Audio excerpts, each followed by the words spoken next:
thought he just said. He did. Okay, That was me, sorry. that was a trial run. Good job, Mayor. He came up and said, we're ready. But I'll be They ready was. now. you were, yes. Yes.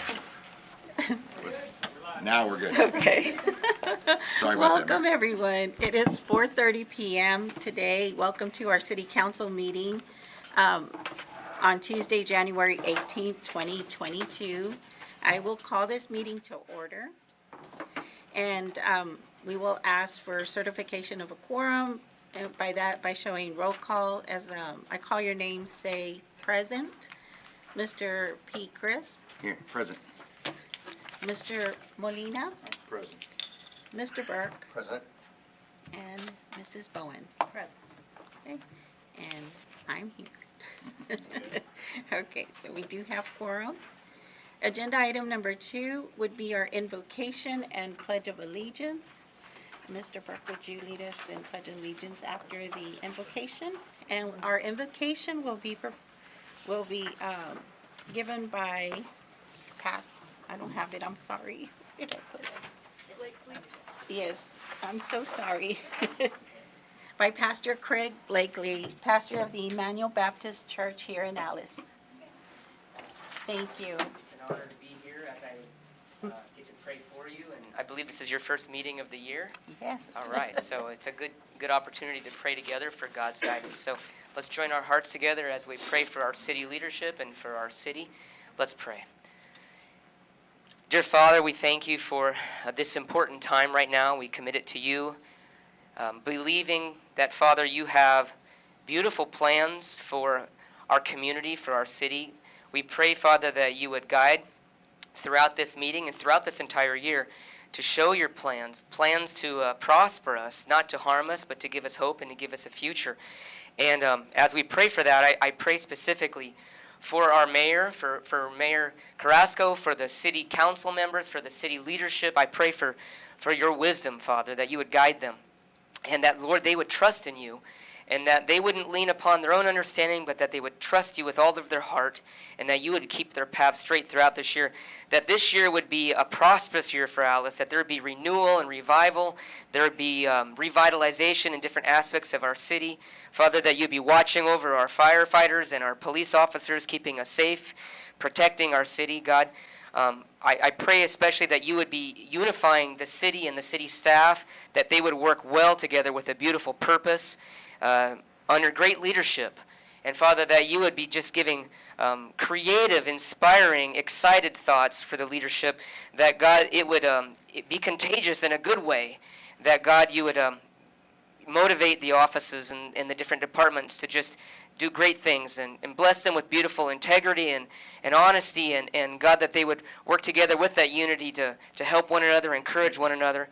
And God, that I would even pray that the churches would all be working together as well to support our city leadership, and that the name of Jesus would be beautifully proclaimed and trusted here throughout our community. So thank you for this time, God. We commit this to you to glorify you. In the name of Jesus, amen.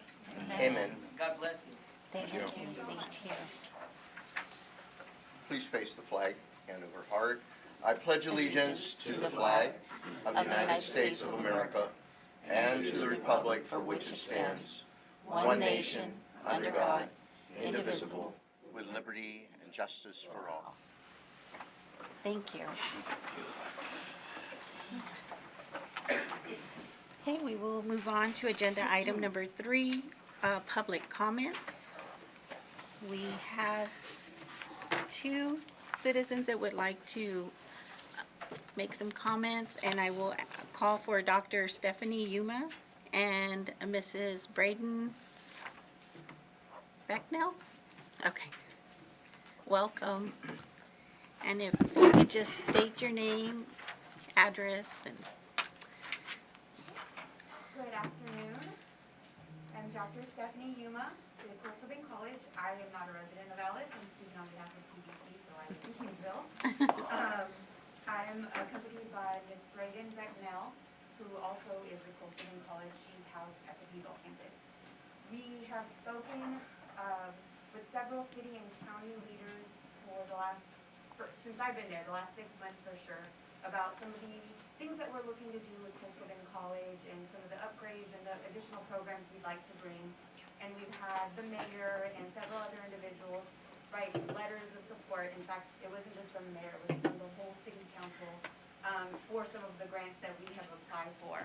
And so today, we really just want to give you an update of those grants and what that looks like for our local Coastal Bend College Alice. So I'll let Braden give you an update, and I will hand out these sheets as well. Okay, thank you. Thank you, Dr. Yuma. So as you're getting some sheets, it's a little overview of some of the grants we have recently received. And as Dr. Yuma said, this was with support from the city and the county in seeking out these grants. So the very first one you'll see on the top is industrial mechanics. That grant will bring a new program to the Coastal Bend College Alice location where students can learn industrial mechanics. It goes towards solar, wind, and oil and gas, all three. It'll be housed here in Alice. The first cohort will start sometime in the spring. We ordered about $300,000 worth of equipment. So it'll be state-of-the-art. The students really use it. The next one you'll see below is allied health. So we know during the COVID-19 pandemic, healthcare has been a big issue. So through that, we'll have 2 cohorts of phlebotomy, 2 cohorts of CNA, and 1 cohort of EMT. All these courses will be free of charge for the students going through them. So we'll have about roughly 30 new phlebotomists after both cohorts complete. And then the last one you'll see on the bottom is cybersecurity, and that is an update to our computer information technology program, gearing it up for basically the change in the economy, and what they're seeking now is more geared towards cybersecurity. And we are a CompTIA certified school to provide cybersecurity training. Well, thank you. Very good. Thank you. We just wanted to give a brief update because we know we've been working on a lot of these things behind the screen, behind the cameras, and so we wanted to give an update because these are some wonderful things that we can spread the word about, we can let our citizens know here locally, and we have so many things exciting coming up.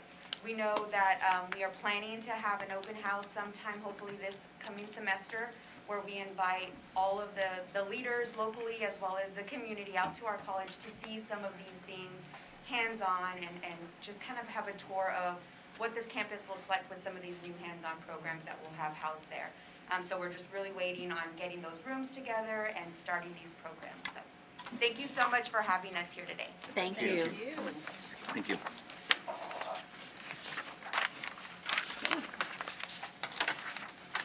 Okay, we have another citizen that would like to speak, Mrs. Belinda Silva. Welcome. My name is Belinda Silva. I live at 904 Lewis. I will be submitting some documents to the city clerk to be attached to the city council meetings. I'm respectfully asking yet again to place the ordinance which requires the mayor to have a sponsor in order to bring forth agenda items. I'm asking the ordinance to be placed back on the agenda by no later than March 22nd, 2022. An evaluation of any employee is necessary to monitor and assess the progress, improvements, and concerns that may arise. It is not a tool to get anyone fired, but rather to gauge and measure where their job is being done in a mediocre, adequate, or exceptional way. According to open records requests, there have not been any sort of evaluations, observations, or records that indicate the current city manager has ever been evaluated since he has held the position. If we expect yearly evaluations from educators, doctors, etc., then why isn't the city council holding him accountable when he is in charge of an entire beloved city? Our city manager has done some wonderful and great and awesome things for our city. Everyone makes mistakes, but they should not be repeated mistakes. 2 city contracts weren't renewed in a timely and efficient manner, which pertain to the same entity both times around. According to open requests, our city doesn't have anything in place that monitors whether other contracts have been met with the same negligence. Other city records prove that our current mayor has been trying to bring forth current concerns regarding the safety of our citizens, needs of our community, and promoting and revitalizing our city since she first took office since May. I'm enclosing the list of the mayor's agenda items of concerns that were submitted to him months ago. This is why it is urgent that the mayor be given a voice without needing sponsorship so that improvement issues of concern aren't kept secretive from the public or lied about on their personal social media pages. Documentation should exist as to how many times particular city council members have been reprimanded, advised, etc., about not discussing city business on social media pages, alleged first violation amendments violations, but yet it has continued to persist. Situations like this do not cause unity. Our citizens deserve to know the facts and the truth. Our community is indeed buena gente, and our leaders hold the moral compass. It begins with you. So please, let's be a model to our citizens, to our youth, and also thank you for the wonderful Christmas parade. It was fantastic. The only thing I ask is that you not put a CM again for somebody who has caused so many drift, especially with the misappropriation of hot funds and, impersonating herself as a city employee. That person should never represent and guide the parade. So if we can just improve that, the rest was on the, well, Mr. Molina, you look puzzled, but if you do need documentations, I can clarify, and I can graciously submit those documents once again, but they are already open records. I have asked questions numerous times on that. Thank you. Have a great day. Thank you. And this is the minutes. Oh, thank you, John. We'll continue with our public comments with our city council members. Mr. Chris, None, thank you. Mr. Molina. I just want to wish everybody a Happy New Year and welcome everybody in attendance. Nice seeing you all again. Mr. Burke. No. Mrs. Bell. Just a happy new year and many blessings. Seems like it's been a long time since we've met, so yes, Happy New Year to all our citizens and everyone in attendance today. And also wanted to briefly just kind of remind our public to follow our CDC guidelines. I know we gathered for our holidays and stuff. We're starting to see a peak in some of the positive COVID cases. So just be careful out there, be diligent, and follow your CDC guidelines. I also wanted to comment and thank everyone. We had a wonderful Christmas parade. We had a beautiful presence downtown with lights and the children playing at Hill Park. Thank you, Mr. Esparza, for making that happen. And thank you for seeking the funds for the Christmas tree with the AEP, which was awesome. They sponsored that. And I look forward to more things that we're doing at Hill Park with council's assistance. Thank you, council, for that because it looks really beautiful. So the other thing was we had an event, a Martin Luther King event yesterday for Martin Luther King Day. It was beautiful. Thank you for the committee that put that together. It was a wonderful event. Ma'am, And yes. I mean, just when you're done, go ahead. I also wanted to just inform you, we're very excited because we noticed our Harbor Freight has opened, and then the Starbucks has gone up, the structure's up, so we're looking forward to that. So, and then the other thing that there was a citizen that reached out, and he said he was excited. Thank you so much to Mr. Esparza, to the administration, Odie and Ellie, and then to Joe Sines and numerous employees that worked with him, and he was ecstatic. So he thanks y'all, and y'all know who it is, I'm sure. So thank you for that. And I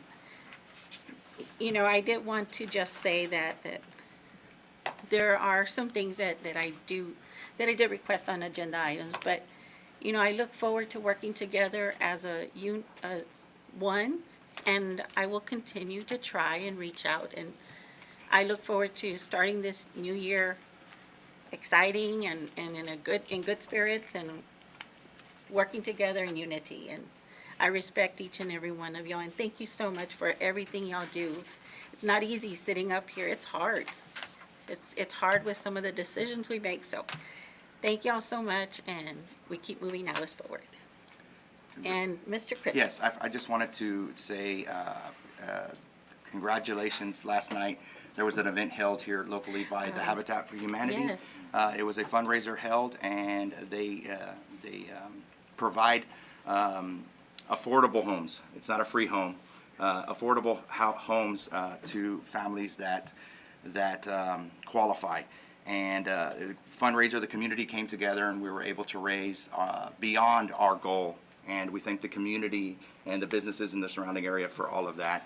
And on one more point, I wanted to thank the ECHO and the board for putting together the parade. In the end, it does take a lot of work by the city, but it is not the city's parade. We assist them in pulling that off. We're an accompaniment to what they do. So we need to keep that in mind and thank them for putting that together. Yes, it takes a lot of work by Mike. Yes, it takes a lot of work by other members of staff, but in the end, if they didn't bring it forward to us, we wouldn't have it. So thank you. Yes, thank you. Okay, we will move on to agenda item number 4, city managers and staff reports or staff reports, sorry. So 4.1, presentation and discussion regarding the San Diego Creek levee, San Diego Creek, Lattice Creek, and Pintus drainage. Mr. Esparza? Mayor and Council, this is something we've been working on, drainage, creeks, flood mitigation for over 2 years. And as we look at the risks that we have and we see the hurricane season coming and the things that, our location, we've said it to other communities when they come over here during a hurricane for hotels and things like that our biggest risk is flooding. We do get wind, and we do get some hail at times, but really the flooding because of the extended amount of rain that can come our way. And so, in 2018, when I came in, and I came in March, and in April, we started working on the levee. We had some issues in the past with the levee, and so that was something that was worked on. Also, focusing on some drainage that you and I had worked on right away together, which is we're trying to figure out the name of. We call it Pintus Creek, we call it Pintus Drainage, we call it Josephine Drainage, but this is the drainage that runs from Texas Boulevard on through across the stadium, across the Sunset, on through Long John Silver's, crosses Fornar Road, goes behind La Viana, and then it continues on, and it is actually right there. From there, it probably becomes a tributary to the San Fernando Creek.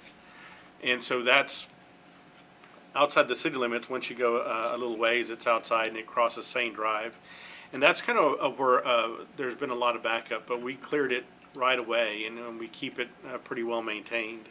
And so that was one of the first projects that we were able to see how that worked. So, the good that it did to some of the people in that area, and namely on Freer Place, it was overgrown, so the water would naturally back up.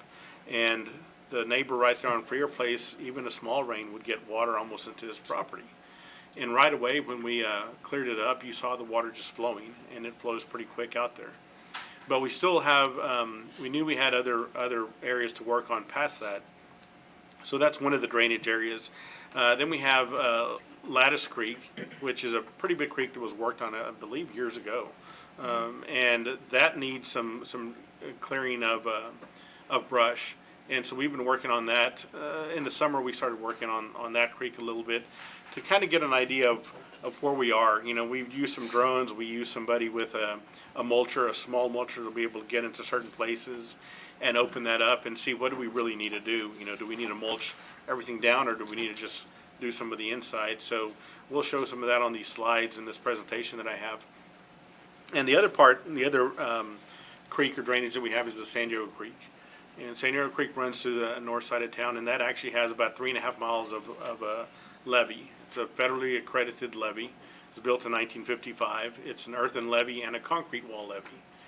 And that's been worked on for years. In 2008 or 10, there was inspection that that had some recommendations for improvements to it. 2017, another inspection. And so this when I came in, this kind of landed here right away, and there was some improvements that we're wanting to get done and contracts that we're wanting to get signed. And so, looking out there, we spent a lot of time, our engineering department and myself and other departments, trying to figure out where the risk is, what do they want us to do. And as we're taking elevation shots, we realize that probably the numbers that FEMA has may not be accurate. And so that started the process of, and it was a long process, trying to make contact with Army Corps engineers, because our levee is not in the levee, it's not in their system as far as the insurance program for our levee. So the U.S. Army Corps engineers, for people to know, really to understand, is that when you have an accredited levee, it means the levee is built, it works, or should work, and you have coverage based on that levee. So if anything south of that, you'll south of the levee 3.5 miles, you'll see the flood maps have that as protected by a levee. Now it covers a large portion of town, but not everybody in town. So there's other parts of San Diego Creek on the northeast side that are going to be in a floodplain, and that has nothing to do with the levee. There's parts of Texas Boulevard that a 100-year floodplain will crest and it'll come down. That has nothing to do with our levee. Our levee is real specific to the areas from 281 bypass all the way to what would be the end of Maple Street. And Maple is between Cameron and Texas Boulevard. And so then there's a portion on the around Easterling Drive where the levee has a concrete wall. So those are the areas that give you protection. And so those are protected, but what we're trying to do is get it back into the insurance program of the Army Corps of Engineers. And the simple way that, as we talked about, is if something were to happen to our concrete portion of the levee because the 100-year flood came and it knocked part of it down, it would be on us to repair it. But if we're in their program, and we meet what they have as their guidelines, then they come and repair it. But the levee is still protecting our citizens as far as flooding. So what we're trying to do is get back into the insurance program, for, if you will, in the sense of the Army Corps of Engineers. So we made a trip to visit them. We've been talking to FEMA. We've done a lot of work back and forth trying to get them to reevaluate what we have, sent them elevations. If you look at the north side, so to be clear, so the levee is the south side of what I said between bypass 281 and Maple Street. The south side of San Diego Creek is the levee. The north side is just the creek. So the north side, there's no protection there. The spillway's there, and the levee doesn't have anything to do with that. But one of the things that we noticed is that there's some parts on the north side that are higher. It looks like when they built it, they put some of the spoils, the extra dirt on the north side. That raised it in some areas. But there are areas on the north side where it's clearly lower than or even below the concrete wall. And so we talked about that because there's some parts of the wall that, when it was done, apparently they didn't get the construction plans. And so that wall, they want us to submit information, which we did, to them, so they can look at it and determine whether it meets their specifications. But in the meantime, if we didn't have that wall there, our numbers show that we would still be lower, we would still be higher than the north side of the creek. So when you look at a spillway, water's going to come in from the west to east, and once you get to about the 281, business 281, it's going to start flowing north. And there's several areas where it starts flowing north. And so we were making that case to FEMA, and they saw them. They told us, well, the numbers that we have on your base flood elevations are old numbers from 1980 or before, and they've just carried them over. So they did tell us that, they may be inaccurate. They do need to do some base flood engineering. We took numbers, we showed them to them, and they're supposed to be looking at that again. It's a federal program. It's kind of takes a long time to get some of those things done. And even with the Army Corps of Engineers, it took a while. We started talking to them in April of 2018, they did a reinspection this December. And, these are calls that I make regularly to them, trying to, see where are we, what can we do? Come look at us again, we're keeping this thing maintained. And so luckily they had some changes there, and they reached out to us in early December and they said, hey, we're here, we're gonna come visit y'all. And we're like, wow, this is great, finally. And so they made a trip, they inspected the levee. They did a re-inspection is what they called it, to kind of gauge on what did we, what do we need to look at from the 2017 inspection that they did. And they had about what they called 33 points of interest. And it's a lot of them, but each, there could be a place where there was some erosion, and that was one point of interest. So there was a lot of them they looked at, but some they just went by, and they were going to try to clear us on some deficiencies. And so there's a lot of things that they didn't have. For example, one of our deficiencies was that they rated us unacceptable on our closings. We have 3 closings that we need to be concerned about. The Business 281, the old railroad crossing, which is between that and the King Street Bridge, and the King Street Bridge. And so we sent them our plan. It's part of our plan is on the Business 281, that's TxDOT. We let them know, and they're responsible for closing that.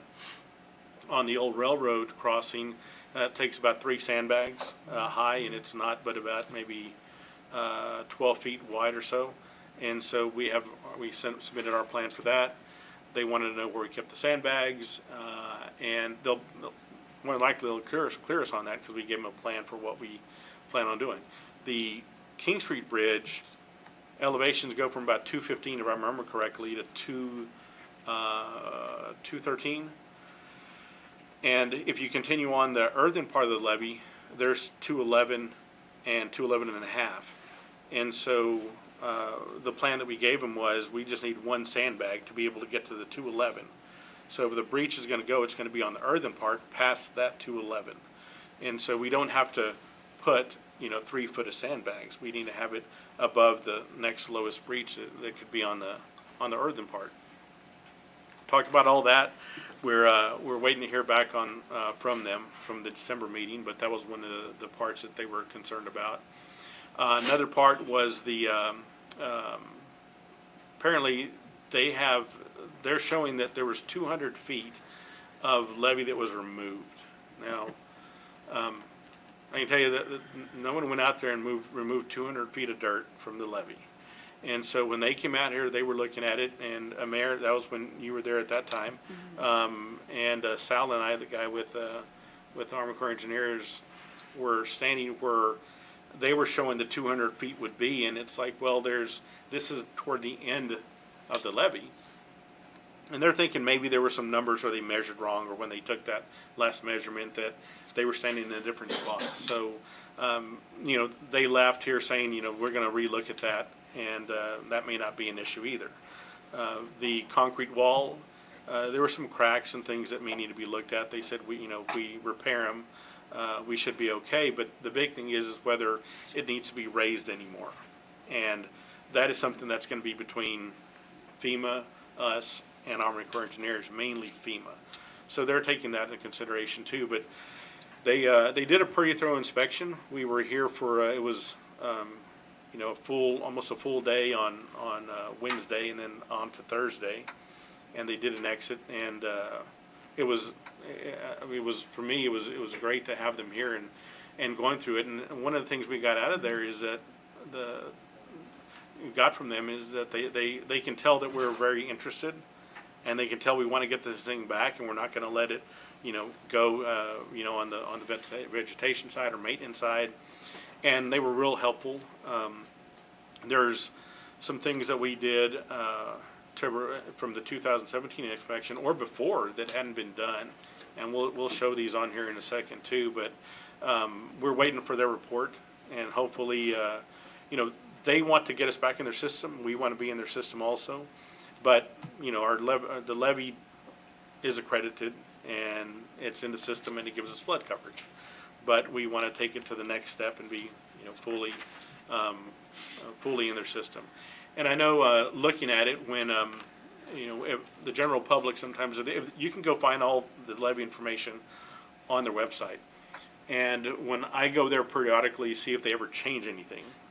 And so, I don't know, half a year ago, I remember going to the levy site, and if you look up San Diego Creek levy, the first thing that pulls up is part of the levy system that's in Duval County.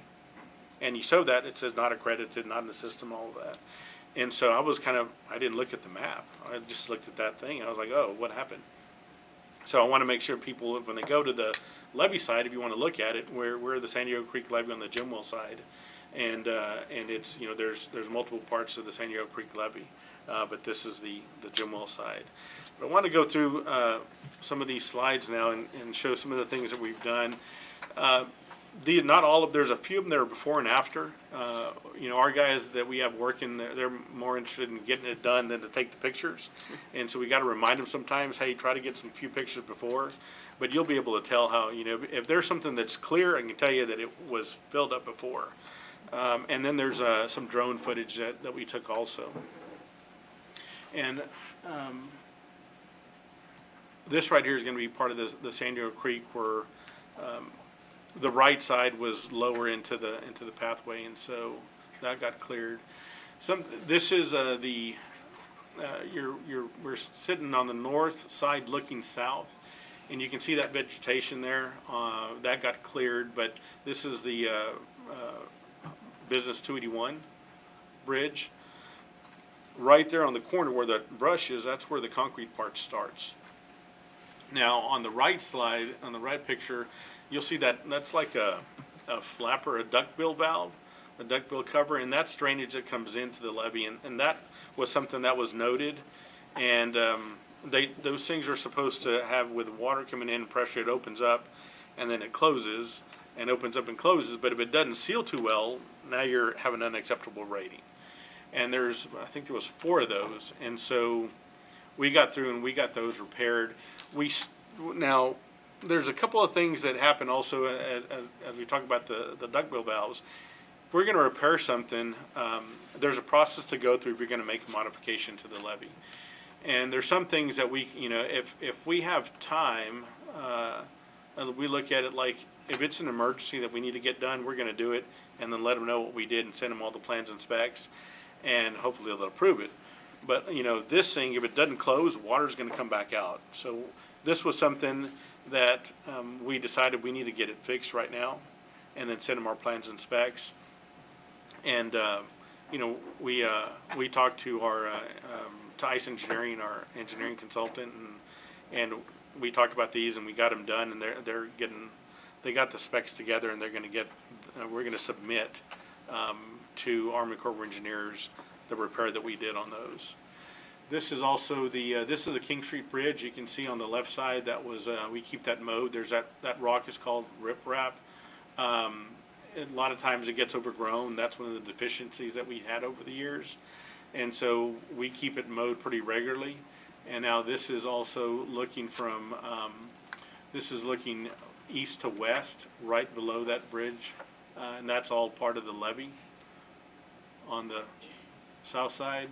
Also another view of that King Street Bridge right there. And you can see in the back is that abandoned railroad bridge.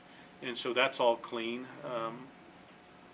This is the old railroad bridge. That is something I've been trying to get the railroad to work on. It's abandoned. It's a problem for us. We mow underneath that. That is also a crossing that we have to fill with sandbags. I want to mention that we need about 3 sandbags high on that left-hand side that you can see. But eventually this needs to come down. We've sent a letter to the railroad already and haven't gotten a response. We'll send another one and see if we can get something done on that. It doesn't serve any purpose right now. This is another view of that abandoned railroad, but you can see everything. And this is not something that was just kind of mowed. This is just regular maintenance. But this is something that we had cleared some more brush, and we got a picture of that. We don't know what this is. It looks like it was a crossing before. There's a cement deal there, but that was overgrown. we cleared that out, and so that was right west of the railroad crossing too. Maybe it was an old crossing that was there. So this is the north side that has that drainage, and that one is not covered. That doesn't have to be covered. That's a north side that water comes in. That left side, and we'll get a close-up on some other pictures, that's right there where Business 281 is. On the south side, that's the concrete wall that serves as a levee, and that's a flapper valve that was installed. When we were looking at whether to go back with a duckbill valve or a flapper valve, I contacted the manufacturer of the duckbill valve, and these are big duckbill valves, and they were I think they were like 4 months out if we wanted to get something done. And this is similar to what we use at our holding tank, at our water treatment plant. When we pump water from Lake Finley to our water treatment plant, we use a flapper valve like this to prevent water from going back. It works. I asked the guy at the duckbill valve guy, and he said, why would we use a duckbill valve instead of a flapper valve? He said, well, the duckbill valves, and there's probably more than this, but they don't make any noise. They open and they shut and they're quiet. And this, it may make some noise when it hits, but this is in the middle of levee. Nobody's going to hear it kind of hit. It's not in a heavy residential area, and plus, water doesn't just stop flowing. Like some places where you just have a complete stop, it may come and slam. And so we decided to go with this, and we did 4 of those out here. This is some of that. This was cleanup, and at that place before it was heavy. I mean, you couldn't see up all the way to the top, and so these pictures were sent to them. Also, the reason that it's very hard to maintain because this has to be done by hand. Underneath there, you really can't see, but there's that riprap, and you can't just put a mower on there, and so you have to do it a lot by hand. And so this was done. Here's the same part. You can see on top there's that concrete levee. Prior, you wouldn't be able to see any of that. It was just very overgrown. This was overgrown also. This is the north side. So this isn't part of the levee system, but it's still part of the creek. And for us, we wanted to keep this area clean so we can see it, and if we needed access, we could do that. So this got cleaned also. And there's a close-up of that flapper valve. And if it ever needed to be adjusted, you can adjust it on the top.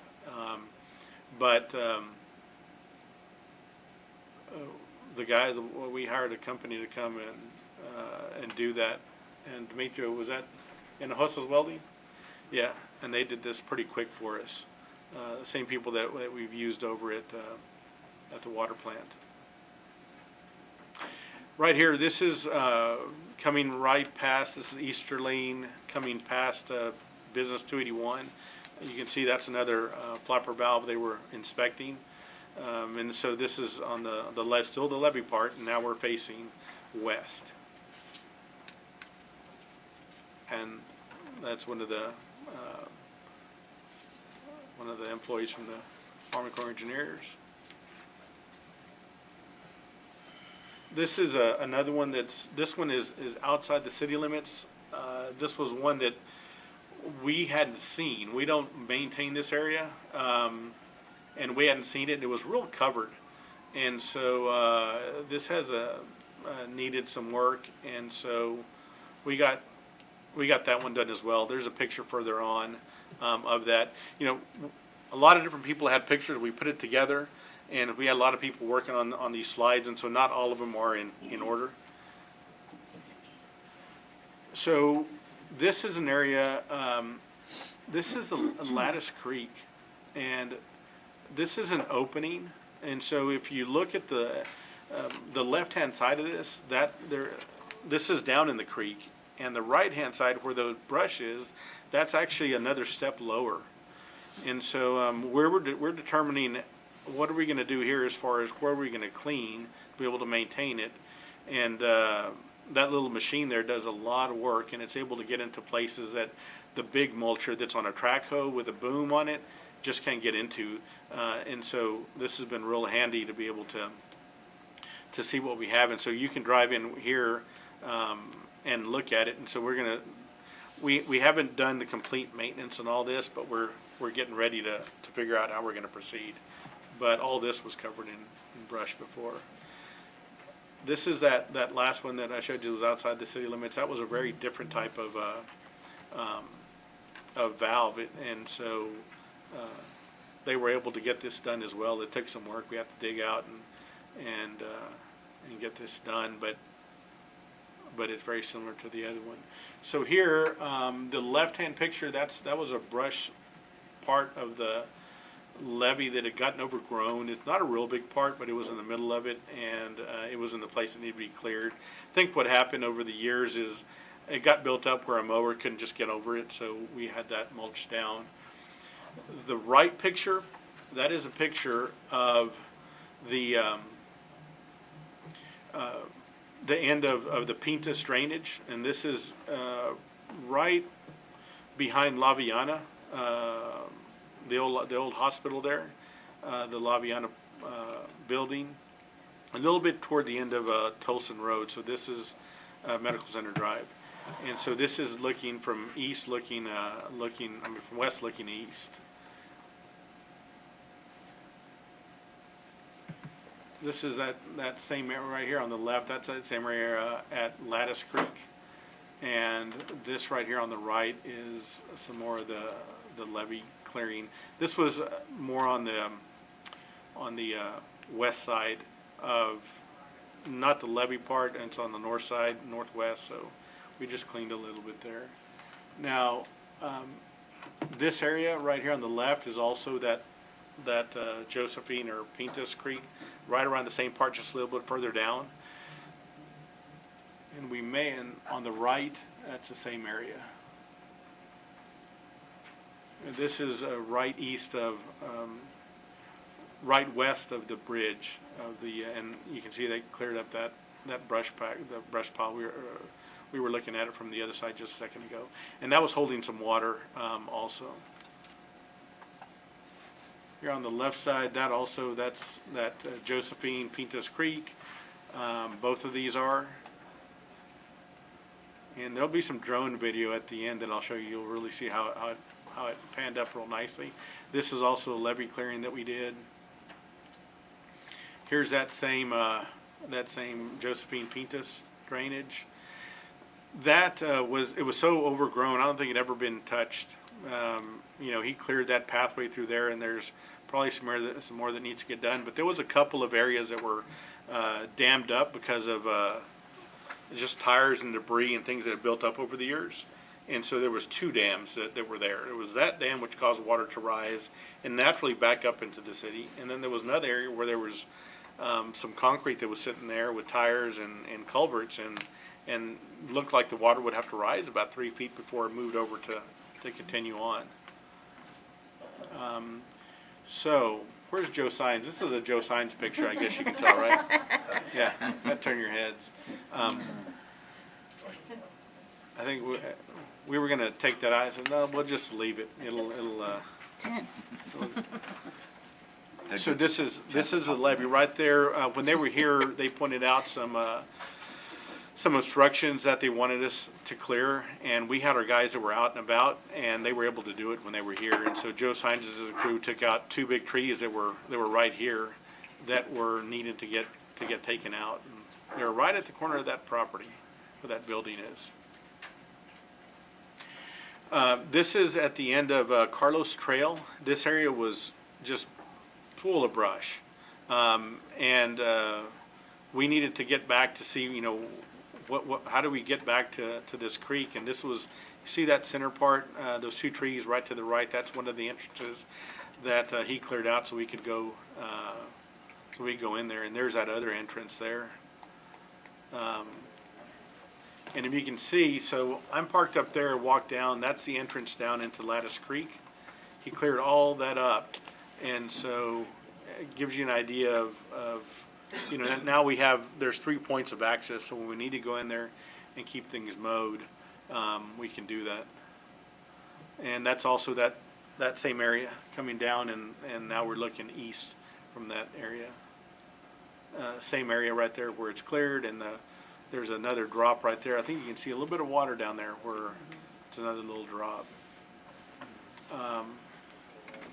There it is again. And here's from the creek looking out. That fence is someone that's on Carlos Trail. That's that entrance again. I took that picture also of, there was just a bunch of debris just stuck in there. And that's a little bit further down. Same thing there. Yeah.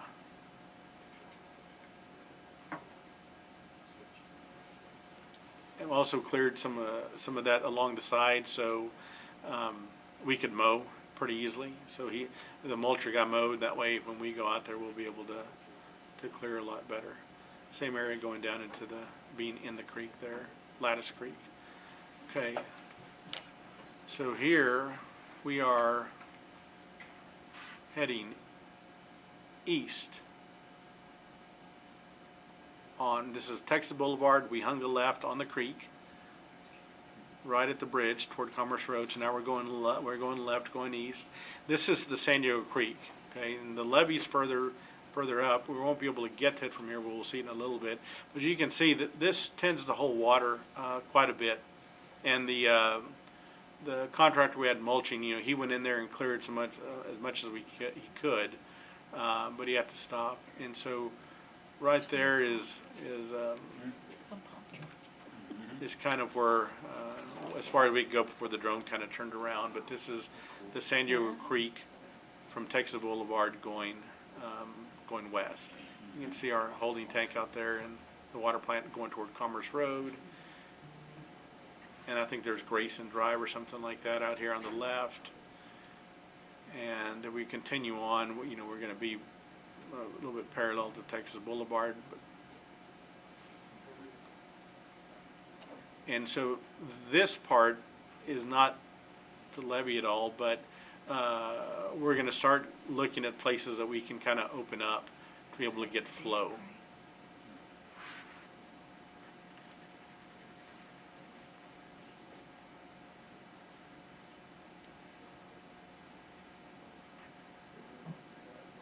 There's the Elysian Manor, the apartments on Texas Boulevard. Barbara, what are they? Yeah, that manor. That's right there to the left. So here's a concrete part of the levee. Now we're heading west. Started kind of like where the riprap was. You can see all of it that's getting cleaned. There's still some hard stuff to clean up on top, but that's a concrete wall.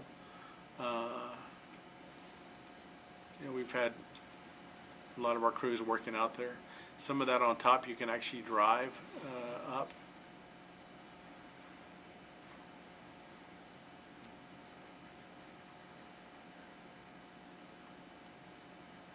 And right there is a 281 bypass. You see that you can see the valve there, that flapper valve right there.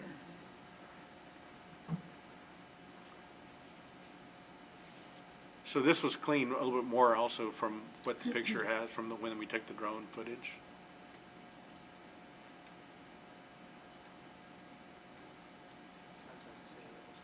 No, this is inside the city limits. And that's a wall that was constructed in 2010 or so. And they do have some questions about that, and but we did send them the plans and specs. This is the creek running west, east to west along Easterling Drive right there. This looks like this is almost getting to outside the city limits, but it's still the San Diego Creek levee. The elevations here are pretty high on the levee part.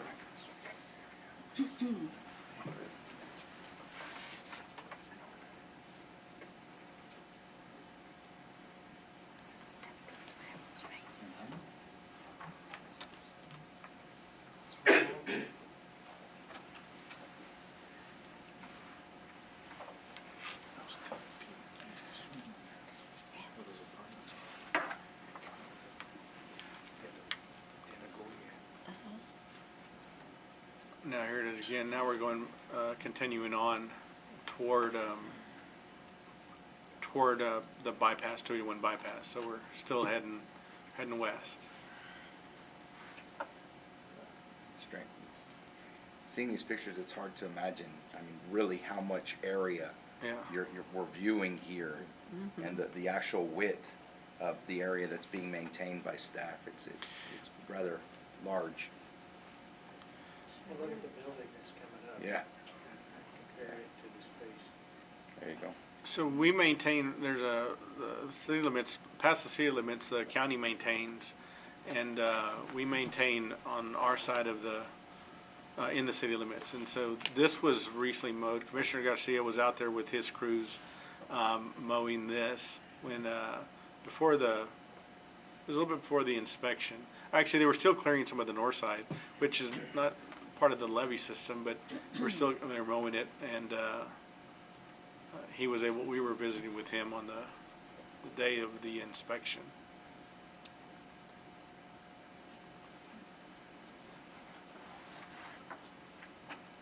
And there's the 281 bypass. We maintain everything else from in the city limits. I mean, we've got I mean, this is, here it's mowing. Ours is mowing plus there's a lot of hard work to keep the riprap clean and along the concrete. The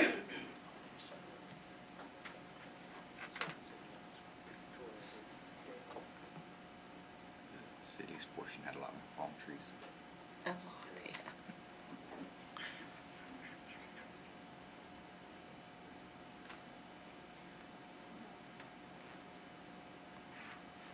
This is still, now we're heading back east. And I don't know if council knows, So, Mr. Esparza sacrificed a couple of tires yeah. on his vehicle.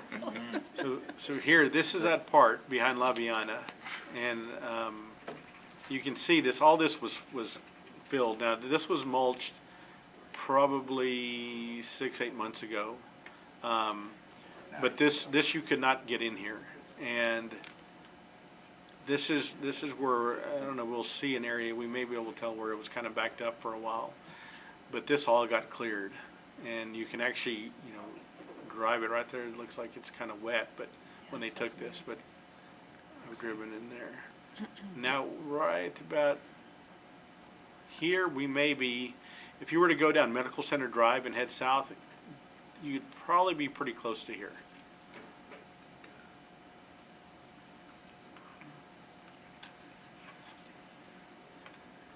Let's see. I think I saw your tire. Yeah. That and the rack and pinion. I think whoever's flying this drone is just trying to show off now. Avoiding tree limbs and everything. Right. It's great. So footage. there it's continuing going, and It was a lot of work. there was a lot of debris that was taken out of there. Yeah. I think here is where we may have gotten stuck, right? Maybe this where it just wouldn't go because maybe the airport and the helipad. Yeah. Is there one more, right? I think that's the end of that one. Okay.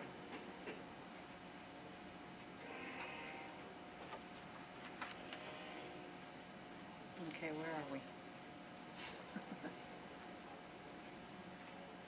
Yeah, that was, you're heading south on Texas, now you take a right. This is, we saw a little portion of this from the other side. Oh, yeah.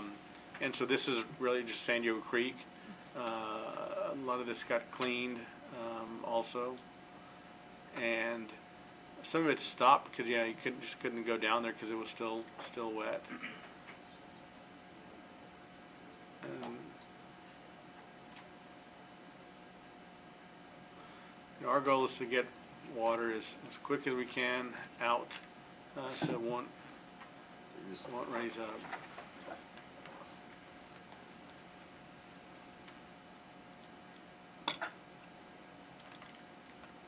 And this is, again, the riprap part where the concrete wall is.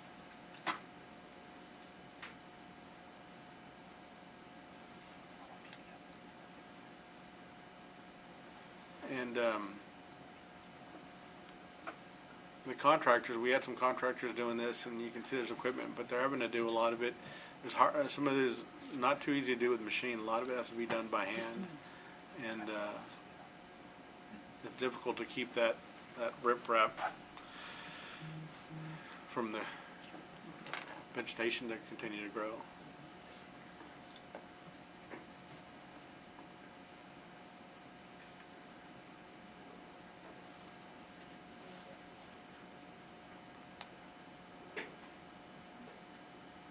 Is this the last one we, That's all the duplicate, this one, yeah, okay. that's all we've done. Okay. Yeah, we put them in there a couple of times.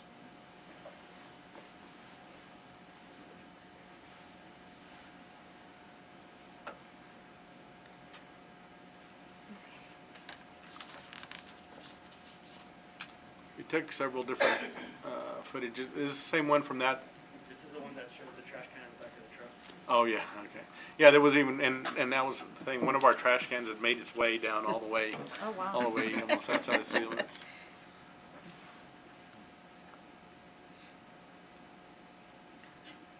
And this is the last footage. Okay, yeah, this is.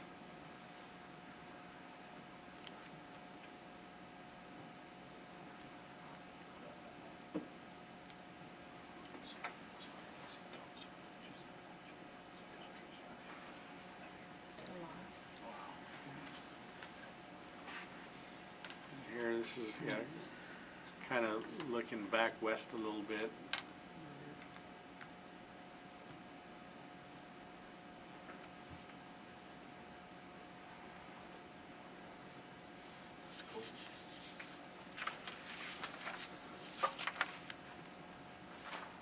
Right. And I know it took a long time, but I wanted to show you a lot, everything. We still have a lot more pictures in drone, but you try to put kind of everything that we had been doing on there. But I think, looking forward, what I'm looking forward to is the report from the Army Corps of Engineers to see what have they cleared us on. And when they were here, there were several times they said, we'll clear this, clear that, we'll clear this. And there's a few things like vegetation we needed to work on the riprap that, we were working on it. They may clear us also to get us back in the program. But they said they would hopefully get back to us by the end of this month, beginning of next month. I'm just curious what they're gonna come back with so we can, know exactly what our plan's gonna be to, if they can't put us back in the system right away, to get back in. What are the things that we need to do, and we'll get them done. I mean, there's no doubt we'll get them done, but, this is a lot of our staff, a lot of people going into getting all these things done. And, it's a lot of different departments, even from, taking a drone out there and getting people to look at it.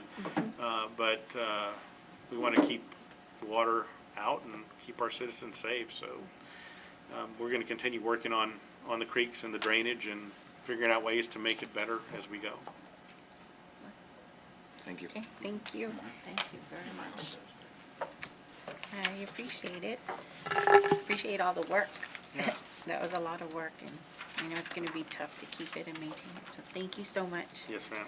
And I know those are gonna be part of the videos that Miss Barbara Reeves will be submitting, that they requested or something every 6 months or something. Yeah, we, We submitted, December 29th, Hector and I. Uh-huh.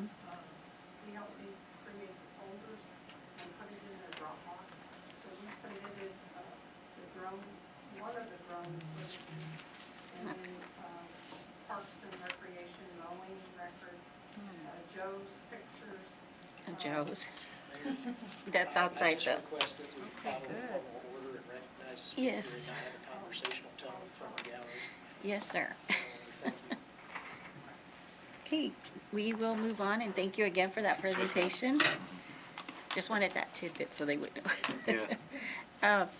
Agenda item number 5, presentations.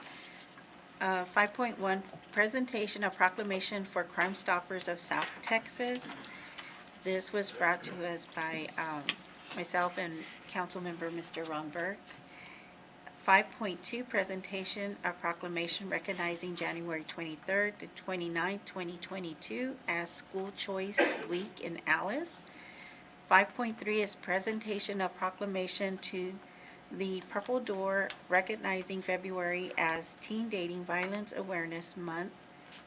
And 5.4 is a presentation and discussion with Mr. Bill Norris with Norris Leal regarding updates to groundwater projects. So we have one of the proclamations that was Alice Choice Week. I believe we opened it. I want to make sure, okay. I'm going to read this one because there's no one here to receive it. It's just to read the proclamation.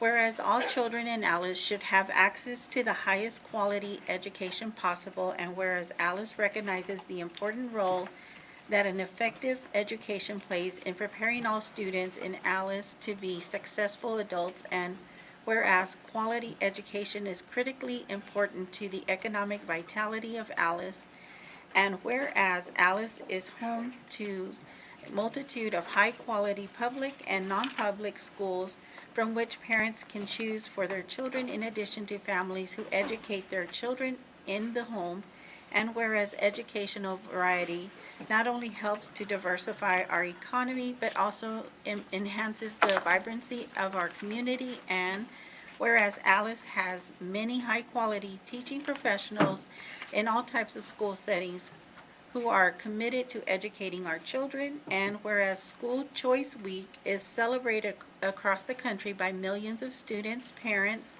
educators, schools, and organizations to raise awareness of the need for effective educational options.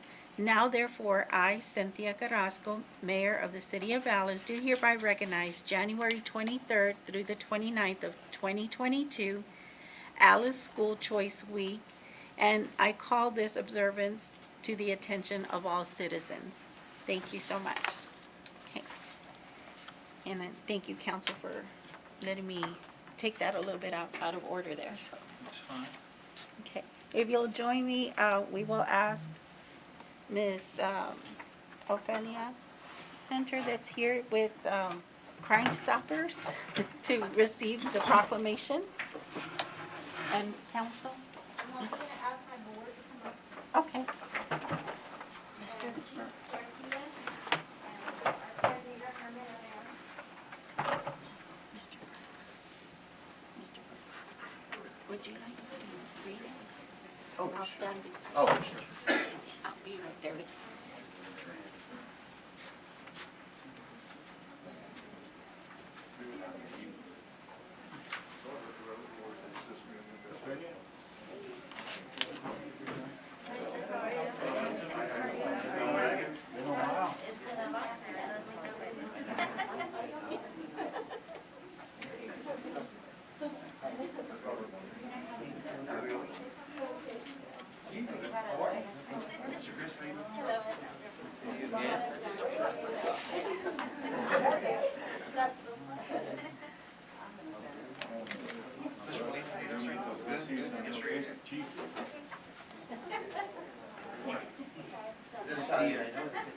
At this time, to read the proclamation issued by the Office of the Mayor.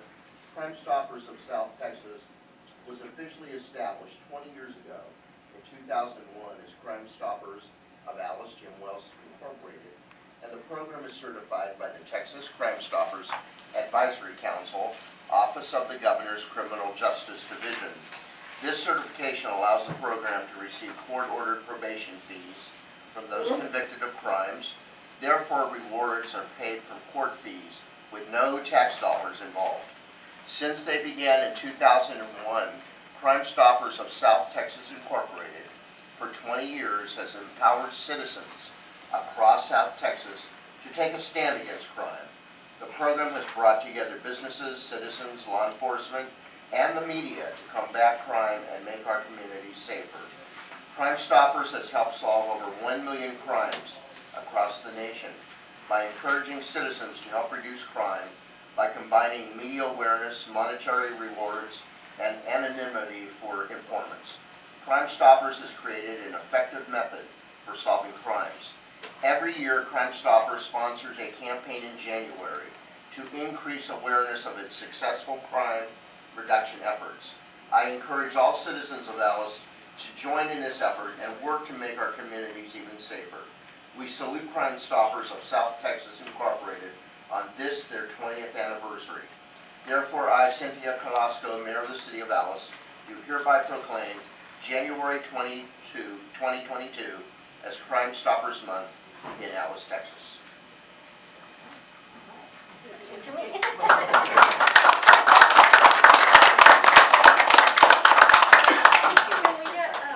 Mr. Burke, can you like turn a little louder speaker, and then Chief, if you want to get kind of in the window, right? No, you're fine, you're fine. Thank you. 1, 2, 3. Smile. Or not. Okay, and then, hold on, let me get it. 1, 2.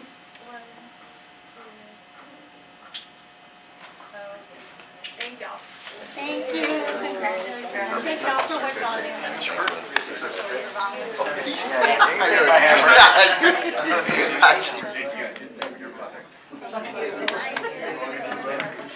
Going to our office. How are you? Yeah.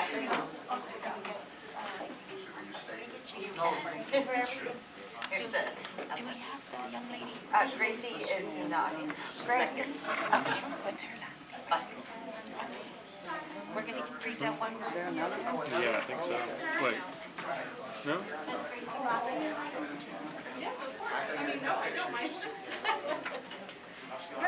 Patrick's not here, I gotta see what he's doing. One more. That was it. Yes. Okay. Teen Dating Violence Awareness and Prevention Month 2022. Whereas teen dating violence transcends gender, race, religion, ethnicity, sexual orientation, social economic status, it takes many forms among the physical, sexual, and emotional abuse, bullying, and shaming, which can occur in a person or through electronic communication and social media. I lose my breath. Whereas victims, especially young women, transgender, and gender non-conforming youth, who face higher rates of violence may suffer long life consequences. Many young people do not report the abuse for the fear of retribution or unwanted embarrassment. The pattern of abuse often continues in future relationships. Whereas violent behaviors often begin between 6th and 12th grade. Whereas according to the CDC in 2021, 1 in 11 female teens and 1 in 14 male teens have reported experiencing physical dating violence in the last year. Whereas in 2020, according to the Texas Council on Family Violence, the youngest victim of teen dating violence was 14-year-old. Whereas 50% of teens who experience dating violence report that incidents of abuse took place in the school building or on school grounds. And whereas only 33% of the teens who experience dating violence in their relationship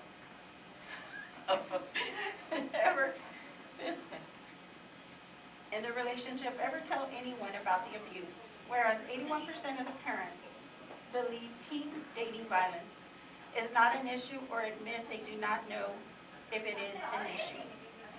Whereas by providing young people with education about healthy relationships and relationship skills, and by changing attitudes that support violence, we recognize that dating violence can be prevented.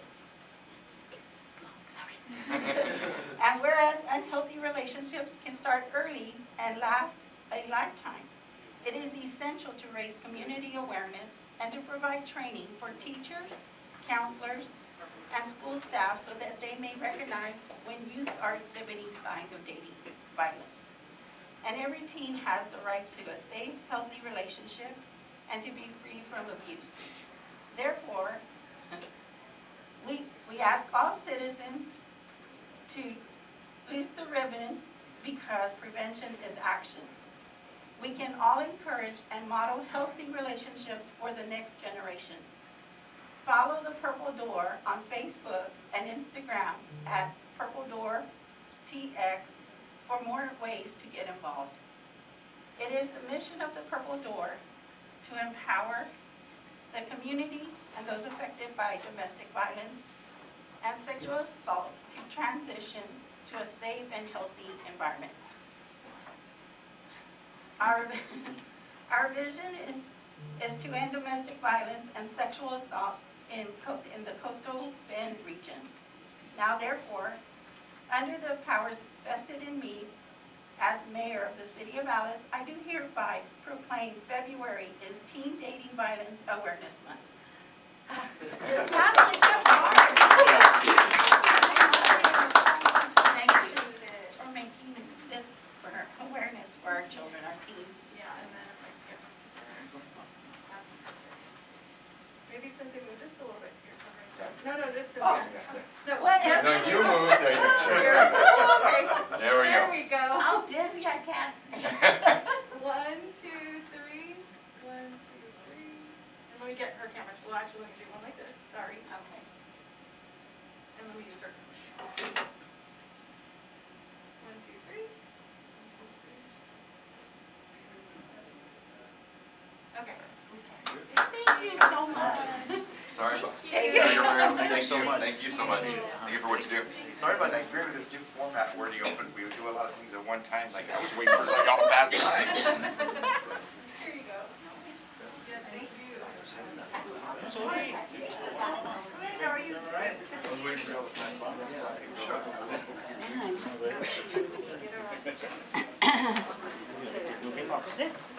No, Se me acaba el aire. It's a long-winded. I was like, Slow and steady, wins a race. okay. Well, thank you for that. Thank you. Mr. Bill Norris?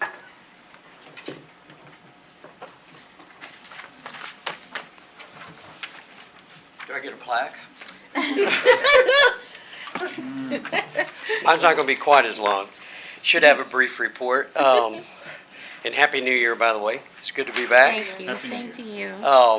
Little update on the project for the desalination plant.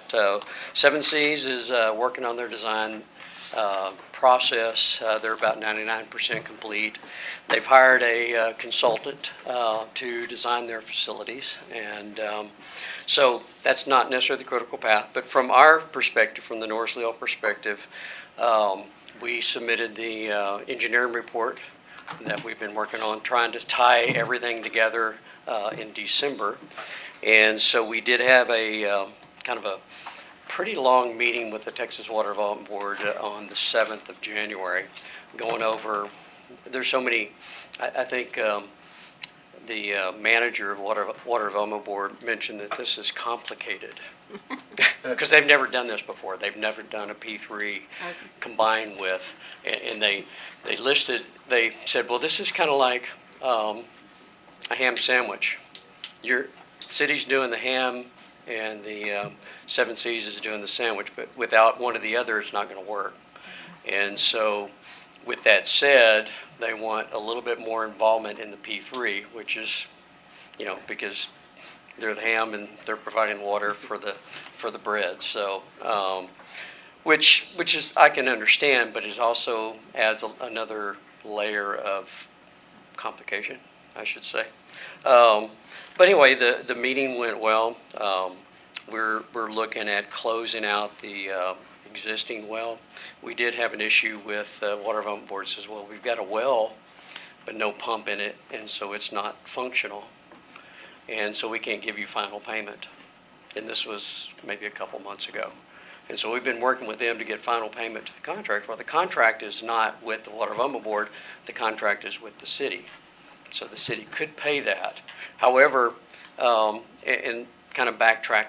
We took the pump out of this contract because with the interference, when we build the second well, the first pump may not be adequate. And so why spend $750,000 when you have to replace it when you put the second well in? So we're change ordering out that. So the way we resolve that is let's put a temporary pump in there. And so this week I got a proposal from the existing contractor for $8,000 to put a temporary pump in, 8,200, something like that. So we will change that, order that in, get the pump done, and then we can use that pump. It's not for naught.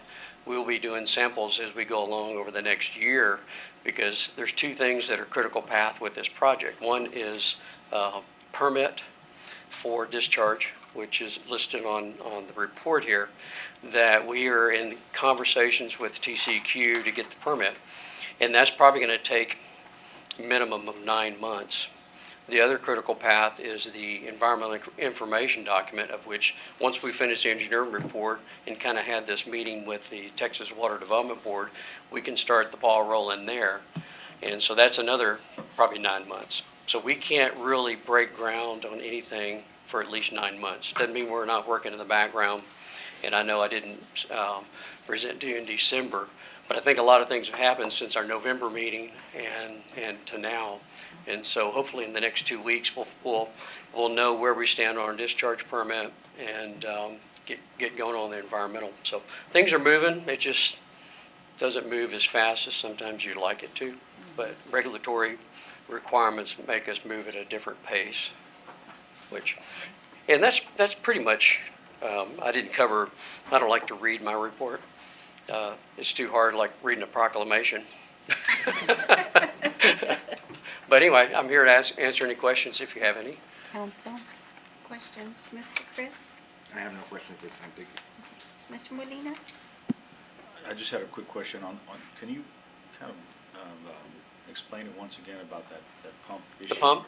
Yeah, I think I mentioned before, but things go pretty far. So we did a change order. We're doing a change order to remove the pump. So when we did the test well and then we pumped the well, so we get all our data and everything is in order. But until we build the second well, you've got two wells, and you start drawing down the water, it affects the second well. Because we're not so sure what the strata is going to be on the second well. Let's design the two wells where they work in unison, to where if this one, we might need to put a different horsepower pump, or maybe it takes less power. So let's do that when we drill the second well. We'll bid 2 pumps. So we want to make sure that we have the right pump, depending on what that second well does in the interference of the first well. Okay. But also to remember that the way that the course was running was going to be a phase 2 to be with the Texas Water Development Board money and going at our route. And then along the way, there was a decision made to go ahead and do it through a P3. And so that changed it, because now we couldn't just say let's continue on the first well. Let's take that out, because we're removing the second part of the Texas Water Development Board on phase 2, and so that got removed on phase 1. And the money that's not spent, we're asking to apply to what we're going to need from them for a second well. Yeah, they mentioned that this is really one project. Yeah. It's just funded in 2 phases. Yeah, and so part of the agreement originally is that, we need to have, it needs to be producing some water out of there. And we took the well out, and they're like, how can you produce water? And so when we talked to them about, well, let's just get some water out, because we're going to need to do additional testing along the way. And they seemed to agree with that. Yeah. And so that worked. And Bill was instrumental in explaining all that to them and trying to get final payment to the contractor, because ultimately we're the ones that have that contract with the contractor, and we haven't paid them the final payment because we haven't got the money from Water Development Board. They won't release it, and so we're the ones that risk from that contractor. Yeah, 2 months ago, they didn't recognize a temporary pump as a functional well. Yeah. But I think they got approval from higher up that said this'll work. Because if it didn't, then you couldn't pay that contractor until that second well's done 2 years from now. Right. And that was not satisfactory. Okay, thank you. Thank you, Mr. Thank you. Thank you. Mr. Burke? Yeah, just a Oh, quick, he's still. right. We haven't- We haven't gone, Quickie, the comment from the official about this is complicated, your impression, you think they may view this for us as an advantage or a disadvantage, because more of like a challenge or opportunity even for the development board, a project like this? They've never done a P3. And to make it more, I don't say it's complicated, I think it's complex. Plus, they've never given money to the supply side, and then it's all part and parcel where they're intertwined, even though you've got private money, you've got public money. And so they're trying to figure out, they're happy to do it. It just, they talk a lot about it. Gotcha. Yeah, that's about as easy as I put it. different for them. But they don't seem negative about it. They just like, this is new. it's And new, so right? We're asking, we're looking, and so, It's like a beta program, I think. If Yeah. it works, it may be something that happens moving forward, so. Yeah, Not a bad thing, you'll be just on. a new thing. No, it's when it works, not if it works. It's when it works, Pete. Huh? When it works. No, but yeah, well, I pick up on those things. yeah. Mrs. Bowen? No, he answered my question. When he said complicated, I kind of worried there for a minute, but I know how TCQ works. It's really more about the financing is more than, Yeah, it's, and they don't do desalination much either, so you throw that in the pot. right, yeah, we're good. We're good. I'm excited, this, like you said, this is new for Alice, and we can set a good example, for other cities and entities. So I'm You excited. persevere through it? Yes, we will. thanks, Bill. Thank you so much. Thank Thank you. you. Thank you, sir. Thank you, Mayor. Okay, we'll move on to agenda item number 6. Agenda item number 6 is our consent agenda. All consent agenda items are considered to be routine by the city council and will be enacted by one motion. There will be no separate discussion of these items unless mayor or a council member so requests, in which event the item will be removed from the consent agenda and voted on separately. We have 6.1, discuss, consider, and act upon approval of city council minutes for the December 7th, 2021 city council meeting. We have 6.2, discuss, consider, and act upon adopting a resolution to designate authorized signatories for the CDBG MIT contract number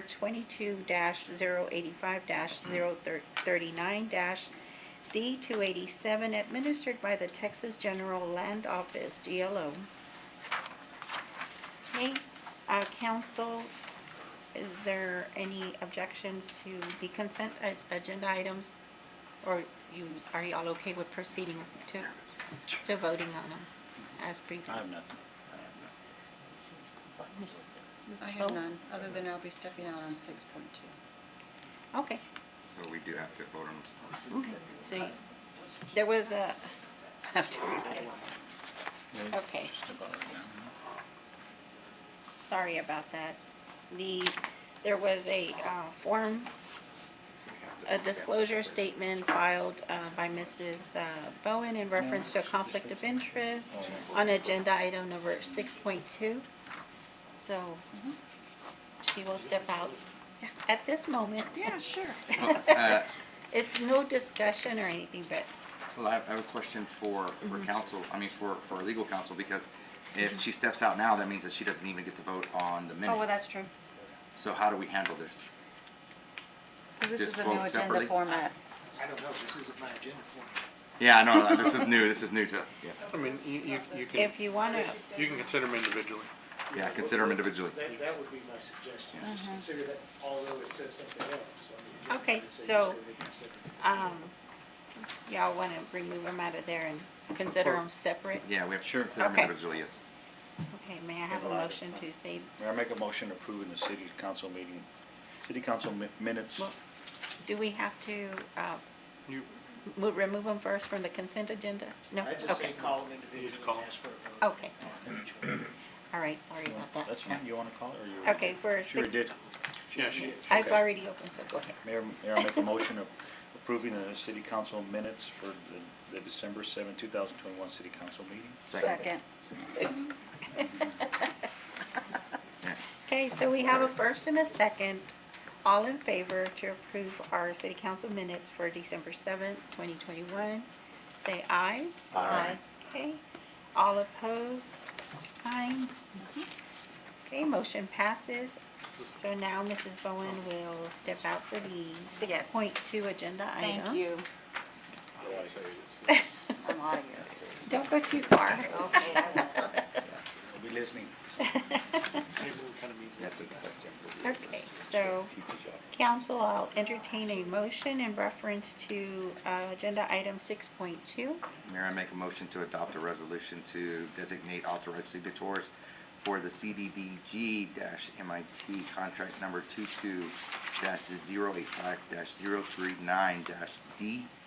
22-085-039-D287, administered by the Texas General Land Office. Okay. Okay, we have a first and a second. All in favor, say aye. Aye. Aye. Okay, all opposed, sign. Motion passes. Okay, so we'll move on to,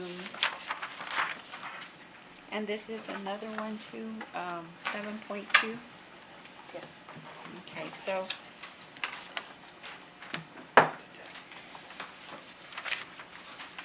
Before I open that, I also want to let council know that Mrs. Bowen has submitted a form of conflict of interest disclosure statement for agenda item 7.2. So I will go ahead and open them up, and then if council is okay, we'll consider them. Oh, yeah, these are individual Well, they're considerations, individuals, yeah. but, well, okay, when we come to that one, then. Sure. Okay. Agenda item number 7, individual consideration. 7.1, discuss, consider, and act upon accepting the bid received for the sale of city-owned property formerly described as 304 East Main Street, a portion of lot number 5, block number 15 of the original town of Alice, Jim Wells County, Texas, and more particularly described by meets and bounds as follows: commencing at the northeast corner of said lot number 5 for the northeast corner of this tract, thence west with the south boundary line of Main Street, formerly South 2nd Street, 44 feet and 10 inches more or less to the northeast corner of the building formerly owned by W.W. McCampbell for the northeast corner of this, thence east 44 feet and 10 inches more or less to the southeast corner of said lot number 5 for the southeast corner of this, thence north 100 feet to the place of beginning, intended to be the same portion of said lot number 5 as described in deed of trust dated the 10th day of September 1976 and recorded in volume 267, page 137, slash 141 of the deed of trust records of Jim Wells County, Texas, with a physical address of 304 East Main Street, Alice, Texas. That was long too. and Mayor, after all that, I'm going to ask that there's no action taken on this item. Oh. The buyer has Okay. requested to rescind their bid on the property. Oh, okay. They said that she said she purchased the old Rialto from the owner. Oh, So I asked we take no action on it. okay. Okay, council. Any action necessary, would that be option for us to reopen it? Necessary act upon, it just, upon accepting the bid received. So we'll have to bring it back. Yes, Or- it has to get back on the agenda And actually, I had suggested different wording on this when we talked about, actually, it was Nelly that we talked about, suggested different wording to allow him to consider it and put it back on. We'll get it in the We'll next get meeting. it on the next one. We'll get it in the next meeting. Let's make sure we do that. Thank you. Okay. Well, thank you. No action taken. Okay, so 7.1, no action taken. We will move on to agenda item 7.2. At this time, before I proceed, Mrs. Bowen. Yes, thank you. Thank you, Ms. Thank Wong. you. Thank you.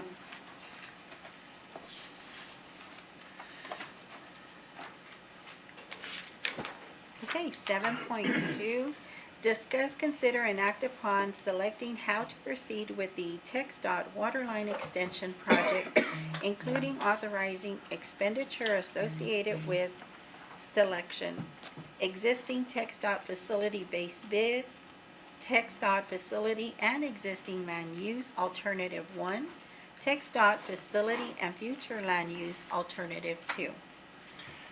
Mayor and council, we've been working with TxDOT on this project. This is a water line that's for their TxDOT office. It's off the bypass on 281. And this has been a project that's been going on since, I would say, 2017, I believe. And they, one of the holdups was they originally wanted to go on County Road 117. Their facility is pretty far out. They're paying all the costs of getting the water to them, but they're on well water.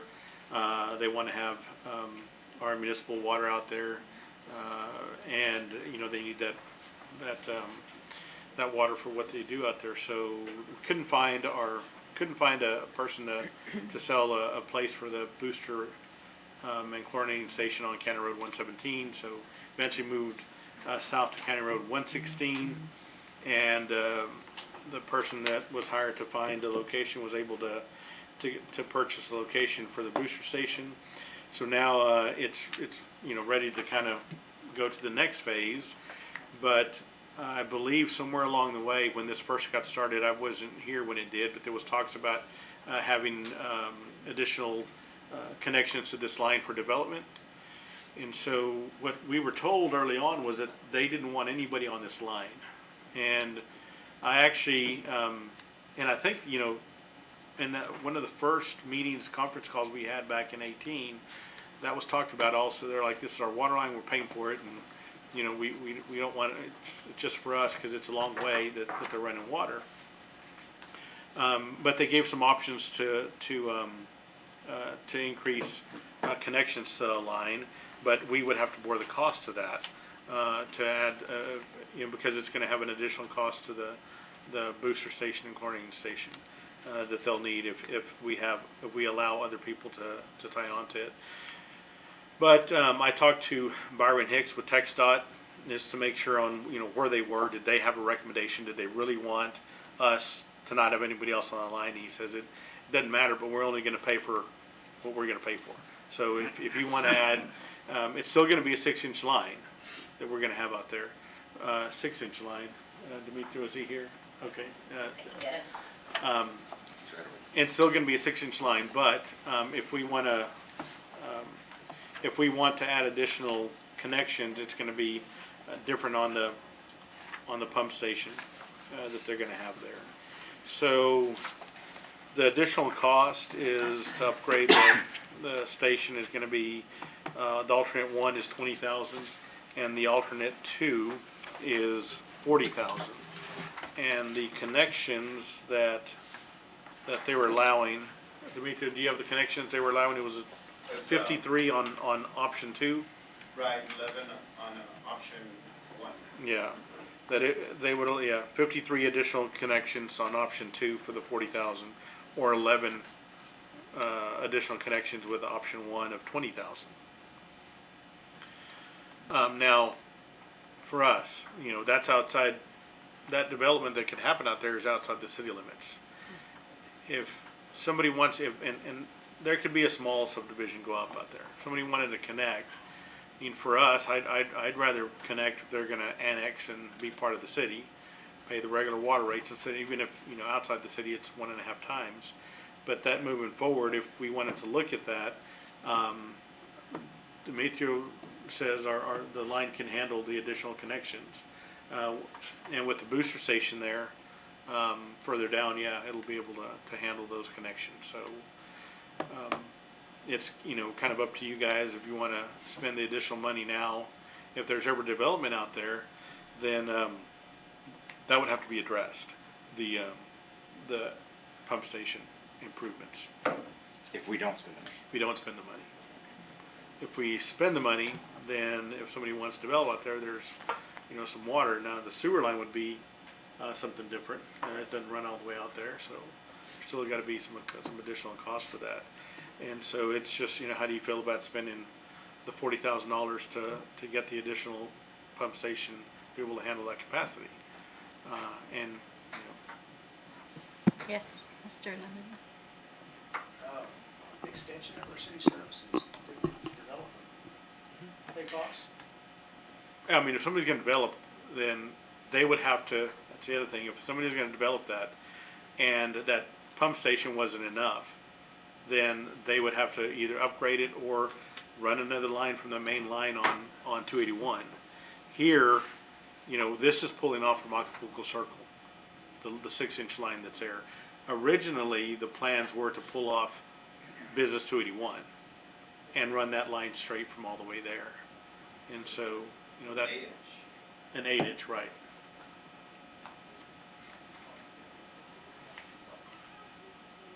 Council? I guess one question I have is there any rumor, is there anything, of any development that might go on there within the next 10 years? Let's give it some time, and I haven't heard of anything out there for us to warrant spending some extra money on that shouldn't fall on a developer that wants to do it out there. And I think that's the way we have to look at it. Right now, we're pinching pennies anyway, hoping to find nickels. Right. So. One thing to consider, if there's a water line there already that somebody ran, and if like 3/4 of the battle is there already because TxDOT did that. And so if somebody wants to come in and say, hey, I'm gonna build 50 houses there, well, this pump station, the agreement has to be that this has to get upgraded, chlorinating station as well to boost the pressure. Well, that's not as big of a cost as running the whole line that they would have to run. So having the line there, just that is development friendly, to begin with. But that's happening already. That's happening, tax on cost. So what are our options once again? Options are to keep it where we don't pay any money and do the base bid, or the option of spending the $20,000 to get allow 11 additional lines on there, or $40,000 to get 53 additional connections. Yeah, I say stick with the base plan. Let me ask you another thing. Could these, are there any buildings or anything out there currently that would warrant the idea of hydrants? You know what I mean? Are we going through an area that doesn't have established homes or anything along those lines? There's like 2 houses. We're not gonna have a responsibility for fire protection unless we annex them. Right. I know, but for the most part, we do already anyway. Unless you just wanna give them hydrants, outside of the city and maintain them in the ETJ, I guess you could go ahead and do that, but unless we annex the area, then we wouldn't be required. I'm not allowed to annex right now. I was just wondering, you know what I mean, just putting, because I know the initial build, way back when it was supposed to be on, 117, it had a booster and it had fire hydrants and all this other stuff, but it was more in residential area, so. But Yeah, here we have water through that residential in Acapulco Circle, which is in the city limits, and so, they have the protection there, and this is coming off right after that. I think at this point, like I said, we're trying to figure out where we can spend, where we need to spend money, not spend money, not where we just can be spending money. So I think, in my opinion, we're looking at a base bid type of situation. Well, my brothers lived out there for 20 years and they've never, it's just all kind of rural farmland from there to the bypass. I think there's 1 or 2 farmhouses out there. I'm sure they're on the water well, maybe. Yeah, and we've seen the difficulties of trying to get people to switch over from their water well, which doesn't cost them anything at this point, to city water. The only time you get anybody with any interest, and we've seen this on the west side is when their water well goes down. You know what I mean? So, I think it's just one of those things. Mr. Burke, any question? Yeah, no, I think my question is for Ernie, about the potential there. Most of the property there in that area, they really like to preserve acreage, just to have their home on acreage, like 2 5-acre, 10-acre tracts. Right. So I was just, the likelihood of how many would, would sell that land and divvy it up. But I think right now, we don't, how many, you said there's not very many down that road, right? There's one old house that's been there since probably the 50s. Yeah. So- Well, I think that's also one of the reasons on both those, 117 and 116, that it was right-of-way services that was contracted to try to find somebody to get the land. And, yeah, it was, Brent Starr, I spoke to him several times about it, and, nobody wanted to sell land for a booster station, a little plot of land and it had to move it to 117 because of that, 116. And then they had a hard time trying to find someone. Wish we had a developer that could tell us. Well, So,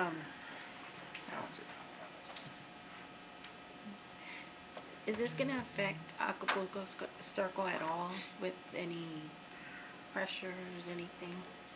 No, it shouldn't, that's why, it's a long run, and so once they get the booster But station, the booster station, Yeah. that's what the, okay. it's gonna be pulling too. thereafter, yeah. Okay.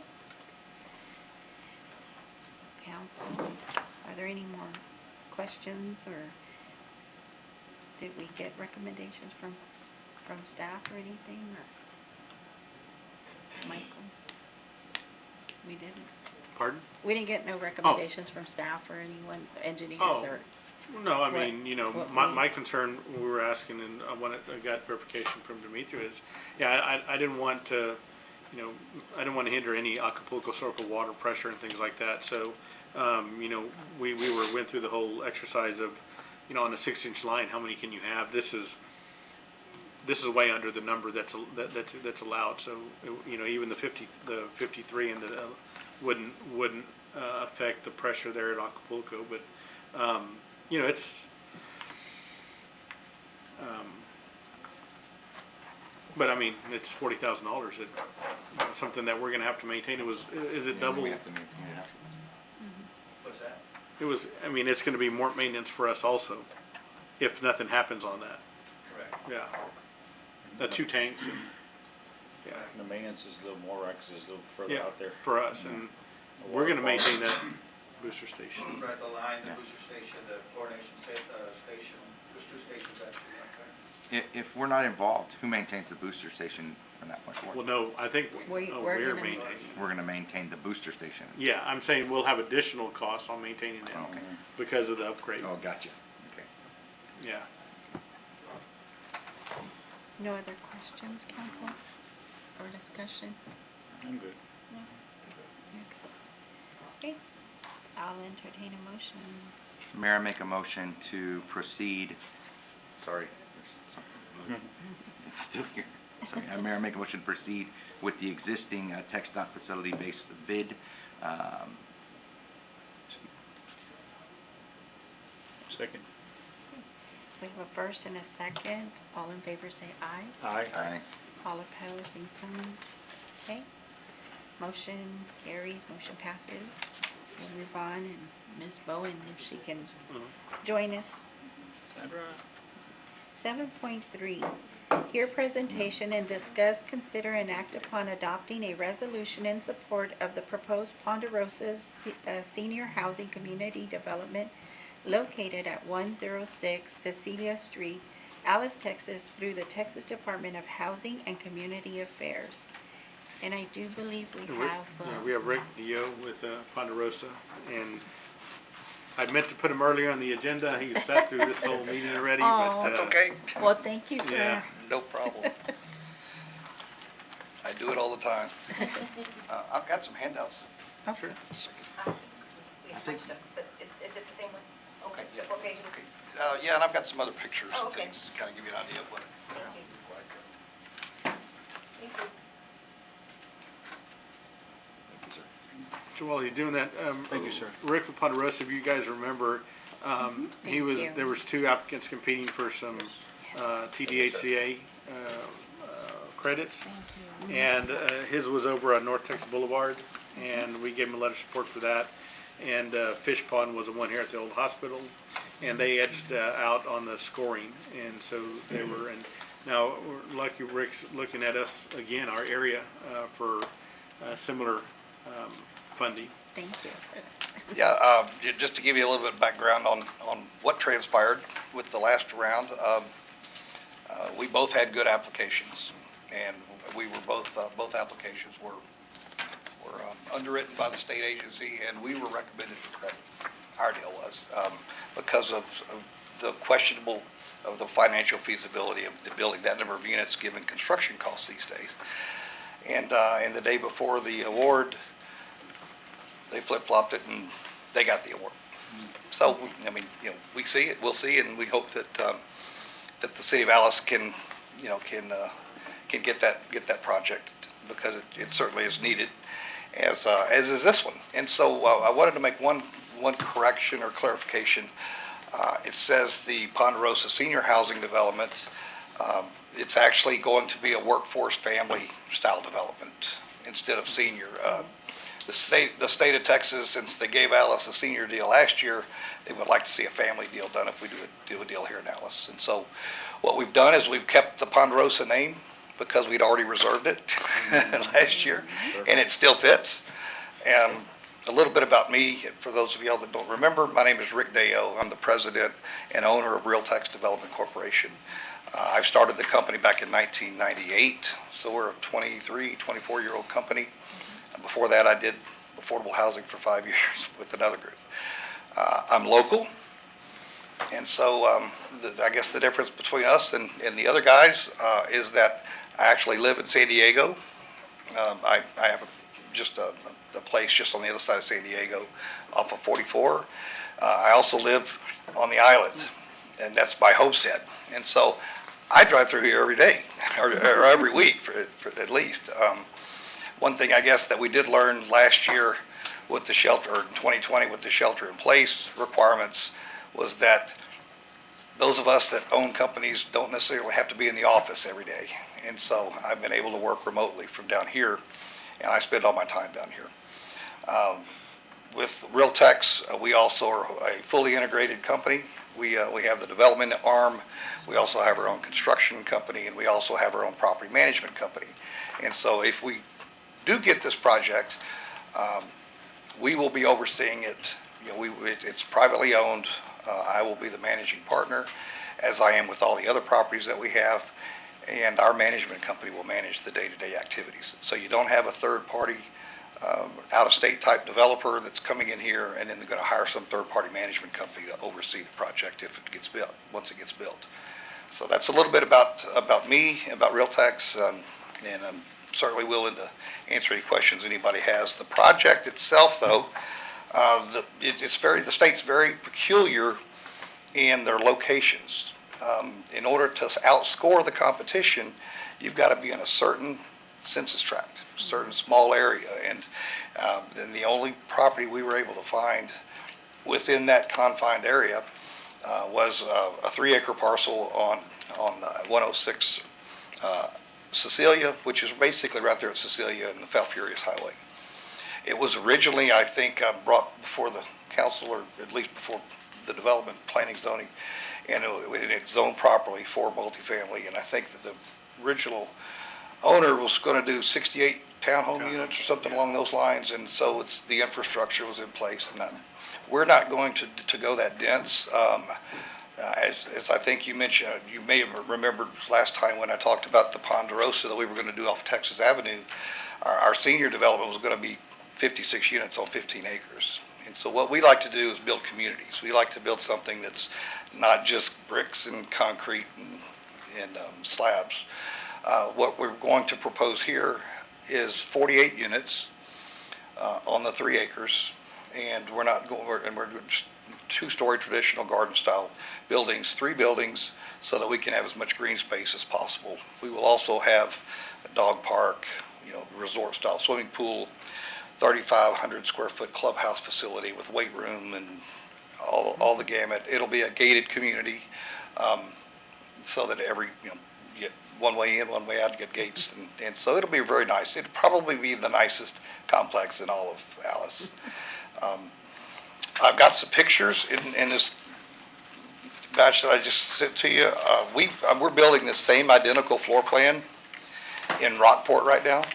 It's a 56-unit project, so it's got a few more units, but you can get an idea where it says the Gulf Shore Villas. Don't pay any attention to the colors. The light baby blue colors is because it's right there along the coast. You can see the bay from the site, and so but that gives you an idea of the clubhouse facility. I've also included the floor plans and all for our units, including the clubhouse, so you can see what all's included in the clubhouse facility as well as the buildings. Every unit's got its own, every bedroom in every unit's got a walk-in closet, granite countertops, 9-foot ceiling. I mean, it's a Class A development, and our rents are at very affordable rates. Our rents for the 1-bedroom unit start at $283 a month. We then have units at $516 a month. And then majority of our units are at $633 a month. We're also going to have some market rate units for anybody that lives in Alice to move into that's not, and those units are $875.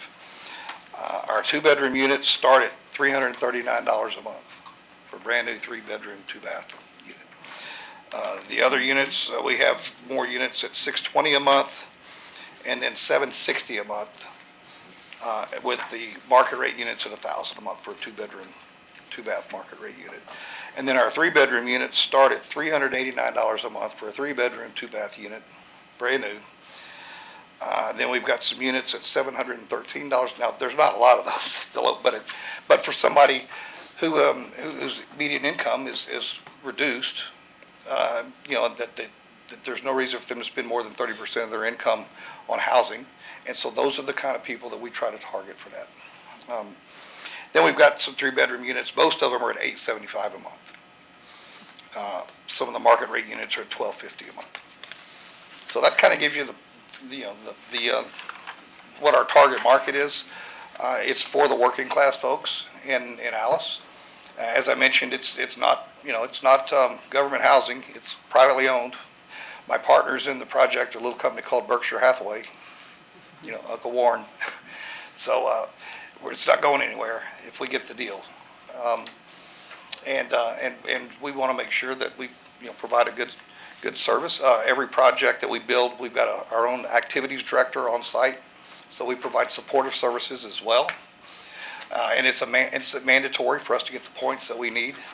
The supportive services that we'll provide here for seniors, the seniors that are there, we do Bible class and cholesterol screening and blood pressure screening, things like that.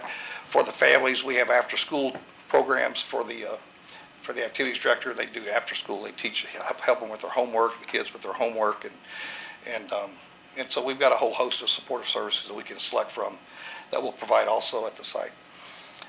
I think that we've got all of the utilities to the site, and to the extent that we need to make any modifications or changes and work with the development department to make sure that, that the drainage and everything is done adequately, we'll certainly do that. Council, any questions? Mr. Chris? I just thank you for considering Alice again. Yeah. I'd much rather be here than the project that we've got up in Lufkin, Texas. It's a long haul up there. Mr. Molina? No, what's not to like? You just walk across the street. By the way, there are three applications that have submitted, or 3 applicants that have submitted pre-applications in this region. We are number 1 and are scoring the highest. And then there's this company called Fish Pond that's number 2 and is trying to beat us out in Robstown. And then there's another developer that I'm not aware of, I'm not familiar with, and they put in an application in Port Lavaca. So, but we're scoring the highest Now, we may be tied with one of the other groups, but we will beat them in the tiebreaker if we can. Mr. Burke? Mrs. Bowen? No questions. No, thank you. All Thank right, you thank so you. much. Thank you. This is exciting. I think we have a motion on this one. Yes, I wanted to ask Mr. Lemon, in reference to the way the agenda items worded, do we need to amend it on the description for the to say workforce, housing, community, or Or development? just housing, No, the. Ponderosa Housing Community. Ponderosa Housing would be best. The resolution isn't mentioned In the in the name. Yeah. It doesn't, okay, so we're good. Okay, I'll entertain a motion on this agenda item. Mayor, I make a motion adopting a resolution in support of the proposed Ponderosa Housing Community Development located at 106 Cecilia Avenue, Texas, Alice, Texas, through the Texas Department of Housing and Community Affairs. Second. We have a first and a second, all in favor? Aye. Aye. Do we need a correction on that, or just a street? Yeah, it's not avenue, okay. Okay, so 106 Cecilia Street, okay. So we have a first and a second. We said, all in favor said aye. I don't know if I got, okay, so all opposed, same sign, okay. So motion passes, so thank you. Huh? What do we, Mayor, you want to correct the Avenue on the street, then you call for a second motion, because he did say Avenue. You said. Okay. Oh, I said avenue, You I said said street. avenue. Oh, I get redo it. You probably Okay. need to have a second motion. John's done. yeah. so let's go ahead, Let me redo the motion. I apologize for that. that's okay. Mayor, I make a motion adopting a resolution in support of the proposed Ponderosa Housing Community Development located at 106 Cecilia Street, Alice, Texas, through the Texas Department of Housing and Community Affairs. Second. Okay, we have a first and a second. All in favor say aye. Aye. Okay, all opposed, say sign. Okay, motion passes. Thank you so much. Okay, we will move on to agenda item 7.4, hold a public hearing, discuss, consider, and act upon amending the zoning ordinance by rezoning Wonderland Number 2, Lot 3, Block 7, known as 1155 East Fifth Street, from R1 Residential District to R2 Two-Family District, as shown by thereof recorded in Deed Records, Volume 1296, page 0368, Instrument 446156, Jim Wells County, Texas. Okay, Mr. Esparza, do we have someone? No, We're gonna, Patrick's supposed to be here, but I think he's out. Oh. But we can, I can take care of these. okay, so Yeah, I there's, will open up public open, hearing. okay. I will go ahead and open our public hearing on this in reference to this agenda item 7.4. It is now 6:27 p.m. Anyone wishing to speak in reference to this agenda item is welcome to step forward and speak in reference to this agenda item.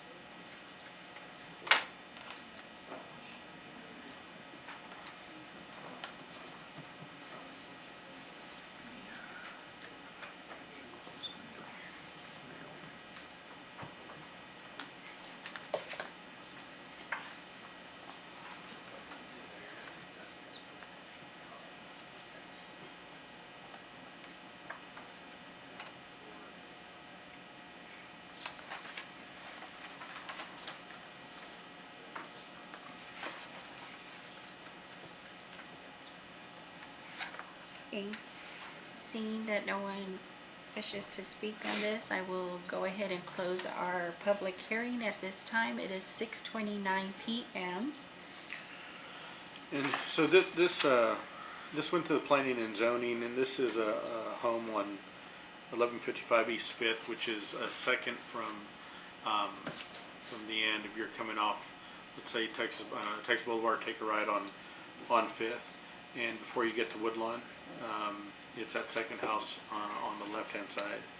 And there's an apartment in the back, or it was a small shed that got redone, and the owner of the property is renovating it and has renovated it, and somehow he was asking for a rezoning because he's going to have some people living in the back.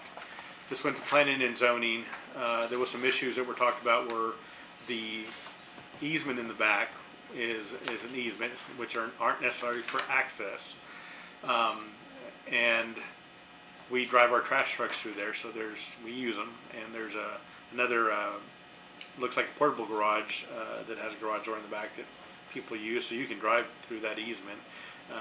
That development, that area was platted like in the 40s or something like that, 40s, early 50s. So even though an easement technically is not for access, it in essence is used as an alley. So that's one of the things that the planning and zoning had questions on, and I think they may have thought there wasn't access to the back of the property. And originally, I believe maybe the property owner wanted to do a slab or a driveway in the back, and that was talked about. The change from R1 to R2, it was a split vote. And on your packet, it does say 2 in favor, 3 opposed to not approving, but it was 3 in favor and 2 opposed because the motion was to not approve it, and so and it was split, so it was a split vote. But it's coming before you guys because you guys can choose to go ahead and move it to an R2, or send it back. I think after the planning and zoning met, they had some additional questions, and from what I hear from Patrick, is that if they looked at it afterwards, it may pass anyway if it goes back to them. The only thing that's going to change is making it from an R1 to R2 to make it be able to have a multifamily there. The structure is already built. The house is built. The owner is just trying to make it an apartment in the back. And so we went through from the staff level the whole exercise of how would you know if somebody's living there to begin with on that once it's fixed. It's a small shed in the back, and so I think from the recommendation from Patrick was going to be to either just approve it, the rezoning, or to send it back to them for additional consideration, is what the recommendation was going to be. But also, John, no, that's on a final plat of it. If they take no action, the plat will get approved, but not on the rezoning. Never mind. Right. So, I drove by it. I looked at it. I didn't see a problem with what they were doing. I mean, I looked at the back. They redid a shed. We got into the exercise of, how do we determine whether it's a multifamily? If somebody has a garage apartment, or if somebody has a small apartment in the back, and a lot of these R1s, especially that were built back then, they're renting them out, and they're doing it in an R1. Somebody builds a pool house, you don't know if somebody's living in the pool house, and so it's a little bit of a tough thing on here to, where, and we haven't solved it yet. We're working on it from a staffing level. And what would it be for us? I mean, should they even have to rezone? I don't know. Technically, maybe so. Yes. I mean, but You should have to rezone. right. But you can have a servant's quarters, or you can have an additional building in a property. This building's there. I mean, it's already there. But technically, if it's going to be a dwelling and somebody else is going to live there, another family, it should be a 2-family. Okay. Yeah. Council questions on this? I just have a hard time going through this and not going back through, and if planning and zoning has more questions or more clarification, I feel like that we should push it back to them and get that zoning. And to me, I read the minutes and I was very confused because the motion was made to not accept it or to deny it, and there was 2 in favor and 3 opposed. Right. Motion carried. So I'd like clarification as to actually, I know that you got it, but like, what was the actual vote so they can fix their minutes, because their minutes were messed up. Yeah, but they approved it 3-2, even though the motion was to deny it. So it was Well, technically- no, I Approved think, to deny it. No, they Yeah, but it was approved because the two vote denial was over. well, Yeah. no, I believe, I in- thought that too, and but no, we got because there was no clarification from motion to Patrick that it approve was it. 3-2. It was to deny. to Yeah. deny. The minutes that came down from upstairs came down to us were 2-3, but Patrick said it was not, it was 3-2. It was Okay, 3 in correction, favor of okay. The denying motion. it. Right, Of but approving if the one of motion. the three had made the motion, it would have gone through. The motion to approve it, it would have gone through. So who's to say that that motion was just made before the other? Do you follow? Yeah, I feel like it needs Like clarification. somebody made a motion to deny it before somebody could make a motion to approve it. Either way, it was 3-2, the motion was approved, right? I mean, No. the, The permit would not be, or the permit wouldn't have been approved because there was nothing that's officially stated to approve it. It was just to deny it. That's, because I had the same question, but if there was nothing to say, yes, go through with it. There was only something that says, no, we don't like it. so it hasn't been approved by them. No, they made a motion to not approve it, and the votes were actually 3 in favor of that motion, to agree to not To approve it. not approve. And two were That's what I against it, they wanted to, 2 people wanted to approve it. So it was a split vote. Yeah, here it's wrong on the packet. How is this wrong? Yeah. I mean, that's what we're basing our thing on, that's crazy. Well, But yeah, no, yeah, it's not we- just we the read- packet, their actual minutes that they supplied to us are wrong Yeah, also. yeah, the planning and zone, I mean, who D does them? D fills these out and they give them to us. And we provide you all the minutes. Right. Yeah. So we were looking at this. This When packet. I get it and I read it, I come here and I'm Right. like ready to go, and then it's like, okay, we Right. got it wrong, like, now it makes it look like. Yeah, So, yeah. yeah, I say kick it back to them and Yeah. Mr. Burke? let them straighten it out. I feel like it should be sent back for PZ. Mrs. Bowen? I feel it should be sent back as well, but I would like some clarification on the utility in the back, the easement. Is it an alley or But What were you engineering saying? says it's an easement. it's an easement? Okay. And then the parking issue, the driveway issue, because I read here something that it was the father's parking next door would be parking. Oh, well, the father owns the parking next door. I mean, and that's apparently, they'll let them park there if they need the parking. But that's not something that I don't think you would take into consideration. But Okay. one of the things that we went back and forth today with engineering is, the curb cuts that we're allowed on single-family homes, we have some regulation. Our ordinances we allow some variances because we're a small town, there's not a lot of development. We have a Right. subdivision ordinance that's for a development that happens now. Well, there's a lot of homes that have a one-car driveway in.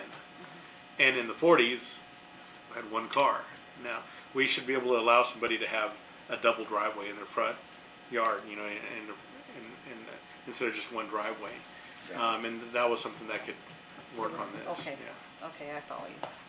It's All very right, well, confusing. that's- Depending, right? Depending on, okay. Okay, well, let's, So is it no action or? No, Council, You can do one or two things. You can table the item, or you can give specific instructions to return it, to have staff take it and return it for clarification to the planning and zoning. Either Yeah. way, it's gonna go back to planning. so right, I think that would work. Okay. okay. I'll entertain a motion. Mayor, I make a motion for the item to be returned to planning and zoning for clarification. Second. We have a first and a second. All in favor, say aye. Aye. Aye. Also, same sign. Okay, motion passes. 7.5, hold a public hearing, discuss, consider, and act upon amending and adopting an ordinance to rezone Alice Farm Lots 150 feet by 175 feet, FM Block 53, known as 2313 North I'm sorry. 2313 North Texas Boulevard, from B1 Business District to R-4 Multifamily District, as shown by and therefore recorded in map records F-18 FB053, Jim Wells County, Texas. Okay. I will open the public hearing at this time. It is 6:39 p.m. Anyone wishing to speak in reference to this agenda item 7.5, you are welcome to step forward at this time.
It is 6:41 p.m. I will close the public hearing at this time.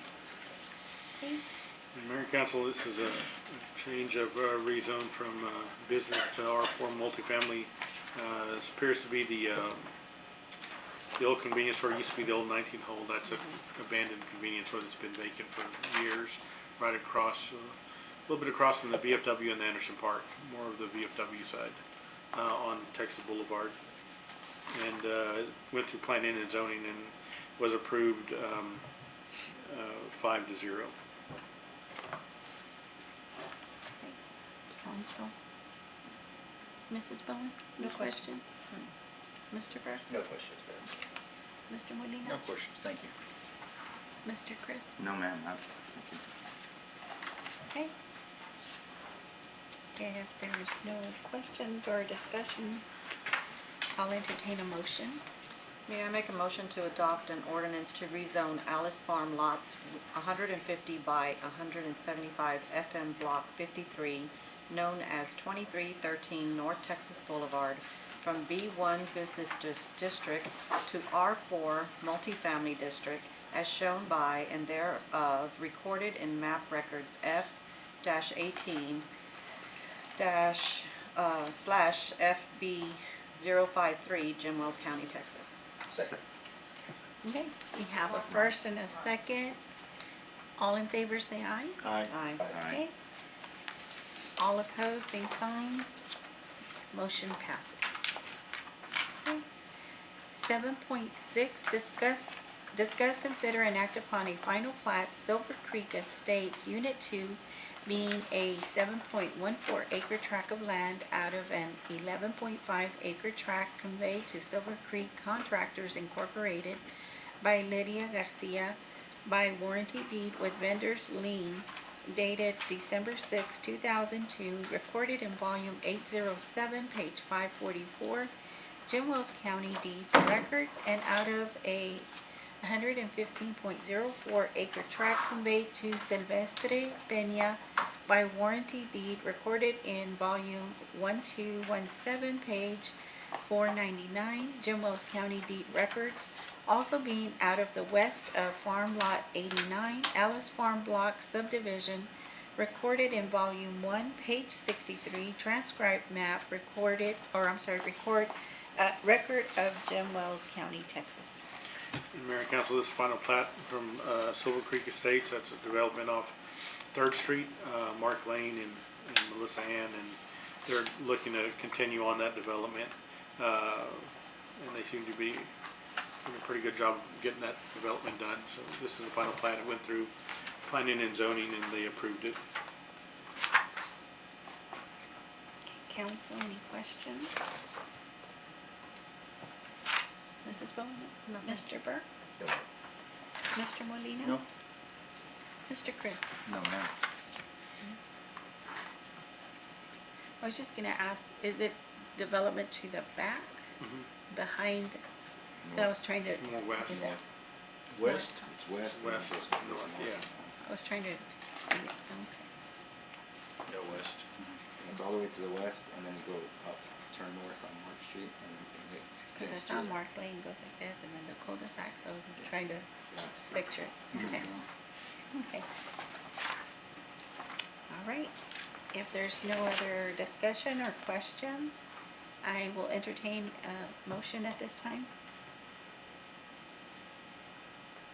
May I make a motion accepting the final plat of Silver Creek Estates, Unit 2, being a 7.14 acre tract of land out of an 11.5 acre tract conveyed to Silver Creek Contractors Incorporated by Lydia Garcia by warranty deed with vendors lien dated December 6, 2002, recorded in volume 807, page 544, Jim Wells County Deed Records, and out of a 115.04 acre tract conveyed to Silvestre Peña by warranty deed recorded in volume 1217, page 499, Jim Wells County Deed Records, also being out of the west of Farm Lot 89, Alice Farm Block Subdivision, recorded in volume 1, page 63, transcribed map record of Jim Wells County, Texas. Second. We have a first and a second. All in favor, say aye. Aye. Aye. All opposed, same sign. Motion passes. Okay. 7.7, discuss, consider, and act upon, 1, establishment, dissolution, division, and/or reorganization of Alice boards, commissions, and committee, and/or 2, appointments, reappointments, removal, and/or term clarifications of appointments and membership of the City of Alice boards, commissions, and committees. This is sponsored by Councilmember Sandra Bowen and Councilmember Pete Chris. Mr. Pete Chris. Yes, thank you, Mayor. I brought this forward along with Mr. Chris for a few reasons. One, to remind the public that we still have applications, the newly revised applications here at City Hall. And if you're interested in being part of one of these boards or commissions or committees, please make sure you fill out the new application. If you filled out an old application, you will need to fill out a new application. So just a reminder to come forward with that. We'd appreciate your volunteerism and that all your interest to serve our city. And we do have a couple of applications that we received that we need to review, that I would like to review, the council to approve and appoint these new people that are on here. And they should be in your packet. Thank you, Ophelia and Nellie, for doing that for us. Mr. Chris, do you have anything else? Yeah, no, and another reason that this is really coming forward is for one specific board at this time. Right. We wanted to again, remind the, like she said, if you're interested in coming in and applying for these boards, not only do we have the new applications, but we have pretty much a new set of guidelines and responsibilities for all these boards for you to pick up and go from there. And then, like it's going back to this is Patrick reached out and said that we have a couple of openings on the Buildings and Standards Commission, and that's one that that we're trying to get active. We haven't really had a lot of applications for many of the other ones, but we had 2 members of the Planning and Zoning that said that they would love to serve on this one as well to move things forward. And then I believe Councilman Bowen reached out to Victor, Mr. Garza, Yes. and he said that that this wasn't really, is in his wheelhouse, but Yes. he thought it was already full, if I'm not mistaken. Right, he thought it was already full, and it's, right up his alley, what he thinks he could bring lots to the table for this. So that would actually complete this board and get them fully active. This is the one that Mr. Molina really pushed forward. Yes, definitely, yeah. And I know that I did talk to Patrick, and he is excited that, we can get this going so he could start meeting and getting things done. So the 3 in consideration are Mr. Garza, Mr. Rene Munoz, and JJ Johnson. And Miss Sadie Garza, she Oh, well, was, she- but you're but talking she's about for- this specific board, Yeah, okay. she wants to be on the library board and the public recreation board, Okay. but we haven't had a lot of people come in and try to get them going. Okay. So Yeah. it's really. We need some volunteers. Yes. Yes, that's what we're Yes. encouraging people to do that, yes. Yes. Can we add her now, or, Well, there's no board really for it to move no on board yet. on that because one. we have everybody that wants it? Yeah. No, yeah, well, I mean, it's just one of those things that we want to fill a board. It's not inactive if there's nobody on it. We just need more volunteers. We need more volunteers. Yes.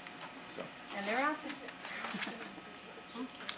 Reach out to any of us. Yes, any of us. We'll be happy to visit with you. Okay, so right now,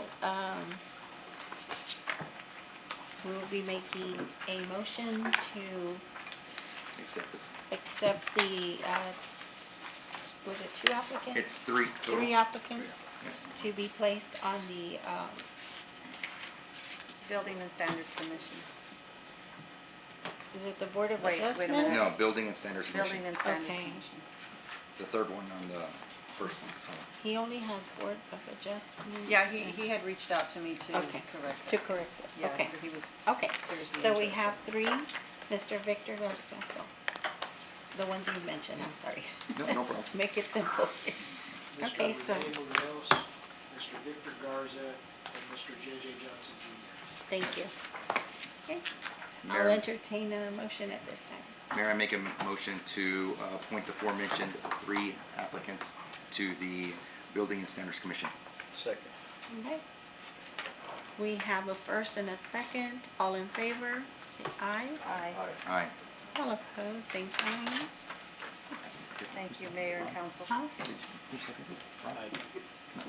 Was, Robert. it was Mr. Molina? Okay. She's trying to- Okay. So we had Mr. Molina that second. Thank you.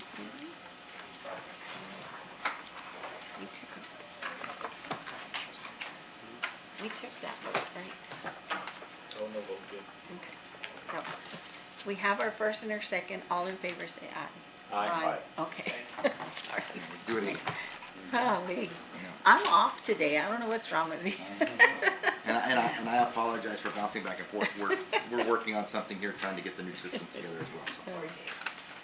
Okay, so motion passed, and our next is Thank you, sir. here status report, 7.8, here status report on December 2021 month-end financial statements, summary of funds, and delivery of December 2021 check registers. Thank you. Good evening, Mayor, Council. Appreciate y'all having me. Here are the financials for the 3rd month ending December 31st, 2021. The general fund revenues are $1,563,231. Property tax budget was $729,133, and year-to-date, we have received $261,696. Exhibit B, we have our M&O and INS of $1,246,469. Last year, we had $1,348,793, so we're roughly $102,000 below that mark. Going back to Exhibit A, sales tax was budgeted at $1,320,000, and we're showing $467,885 through October. Exhibit C, sales tax budget versus actual. This includes the month of November. November's collection was $488,921, $48,000 above budget. 2022 budget was $880,000, and we have an actual of $956,807, so $76,000 over budget. Going to Exhibit D, we have actual 2022 versus actual 2021. We have an increase of $128,316 over previous year to date. Returning to Exhibit A, occupational and mixed beverage is at 11.4% of budget. Franchise license and permits is at 14%. Fines and forfeits is at 21.23%. Miscellaneous revenue is showing 12.94%, and interfund transfers is at 24.94%. Exhibit E. General fund expenditures, year-to-date, we have $3,303,582. Some of the larger departments are the following. General service is at 29%, and this is due to the $151,000 insurance payment annual that we do at the beginning of the year. Fire department is showing 34%, and that's, we've discussed the TIFMAS expenditures that we haven't been reimbursed for the guys that are deployed in the valley. We're hoping to get that done once the deployment's over. Police department is at 27%. We had a unexpected AC repair, so that was $20,000 right there. Architectural fees were $5,000, and then like the the fire department, they also have a overtime grant that we haven't been reimbursed for, and it's roughly about $20,000 at this time. Street and maintenance is 27.54%. Parks and playgrounds is just under 28%, and public health is sitting at 29%. Exhibit F, revenues versus expenditures for all funds. The general fund, we're sitting with a deficit, we're negative $1,740,350,000. Solid waste is a negative $8,733. The utility fund is coming in at $547,004. The airport fund is a negative $38,906 with the transfer. The golf course fund is at $16,382 with the transfer. Hotel occupancy is a negative $9,180. And the multi-use complex is a negative $15,997 with the transfer.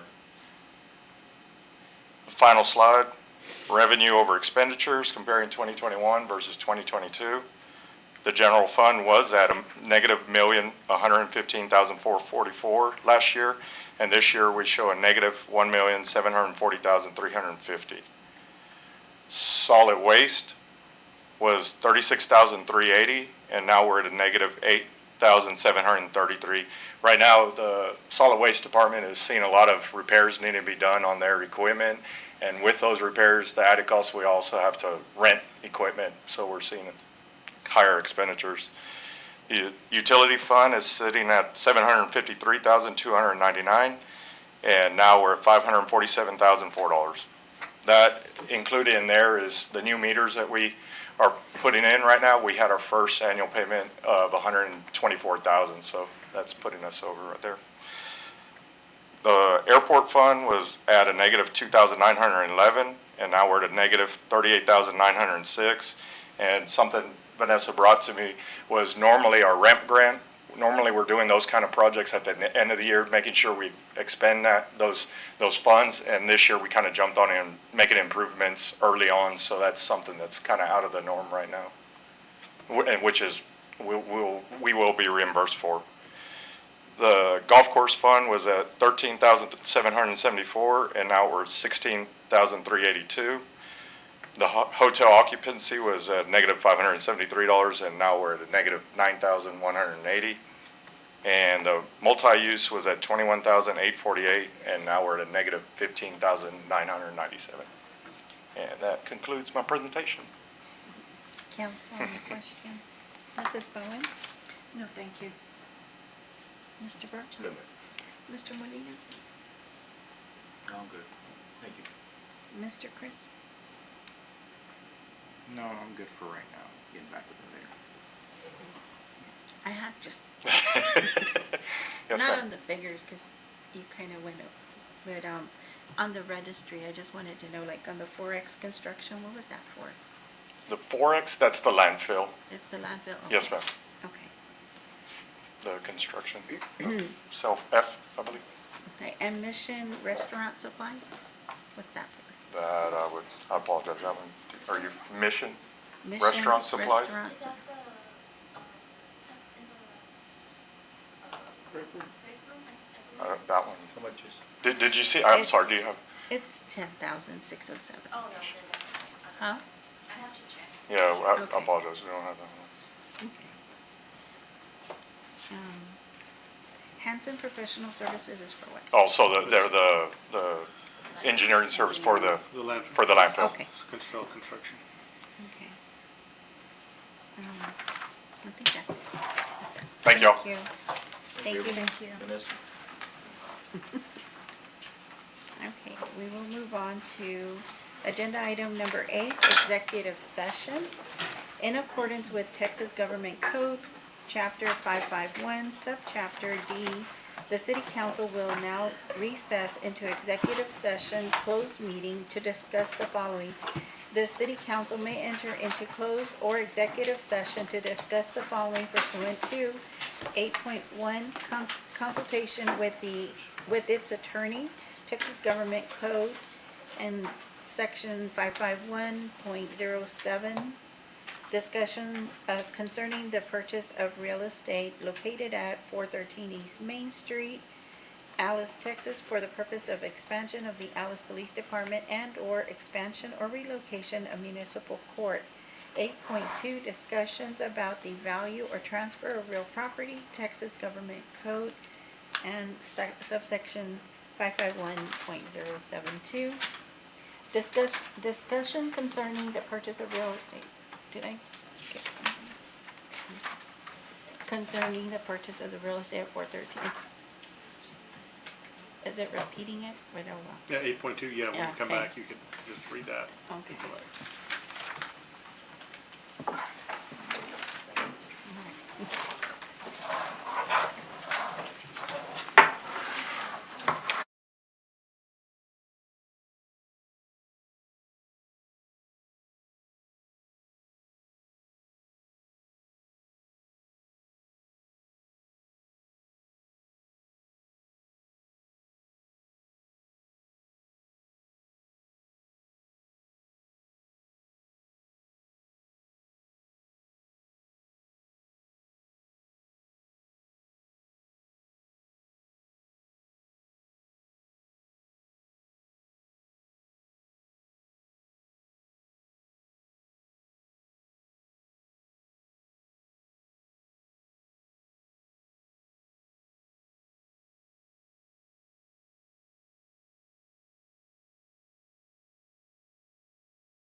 Okay.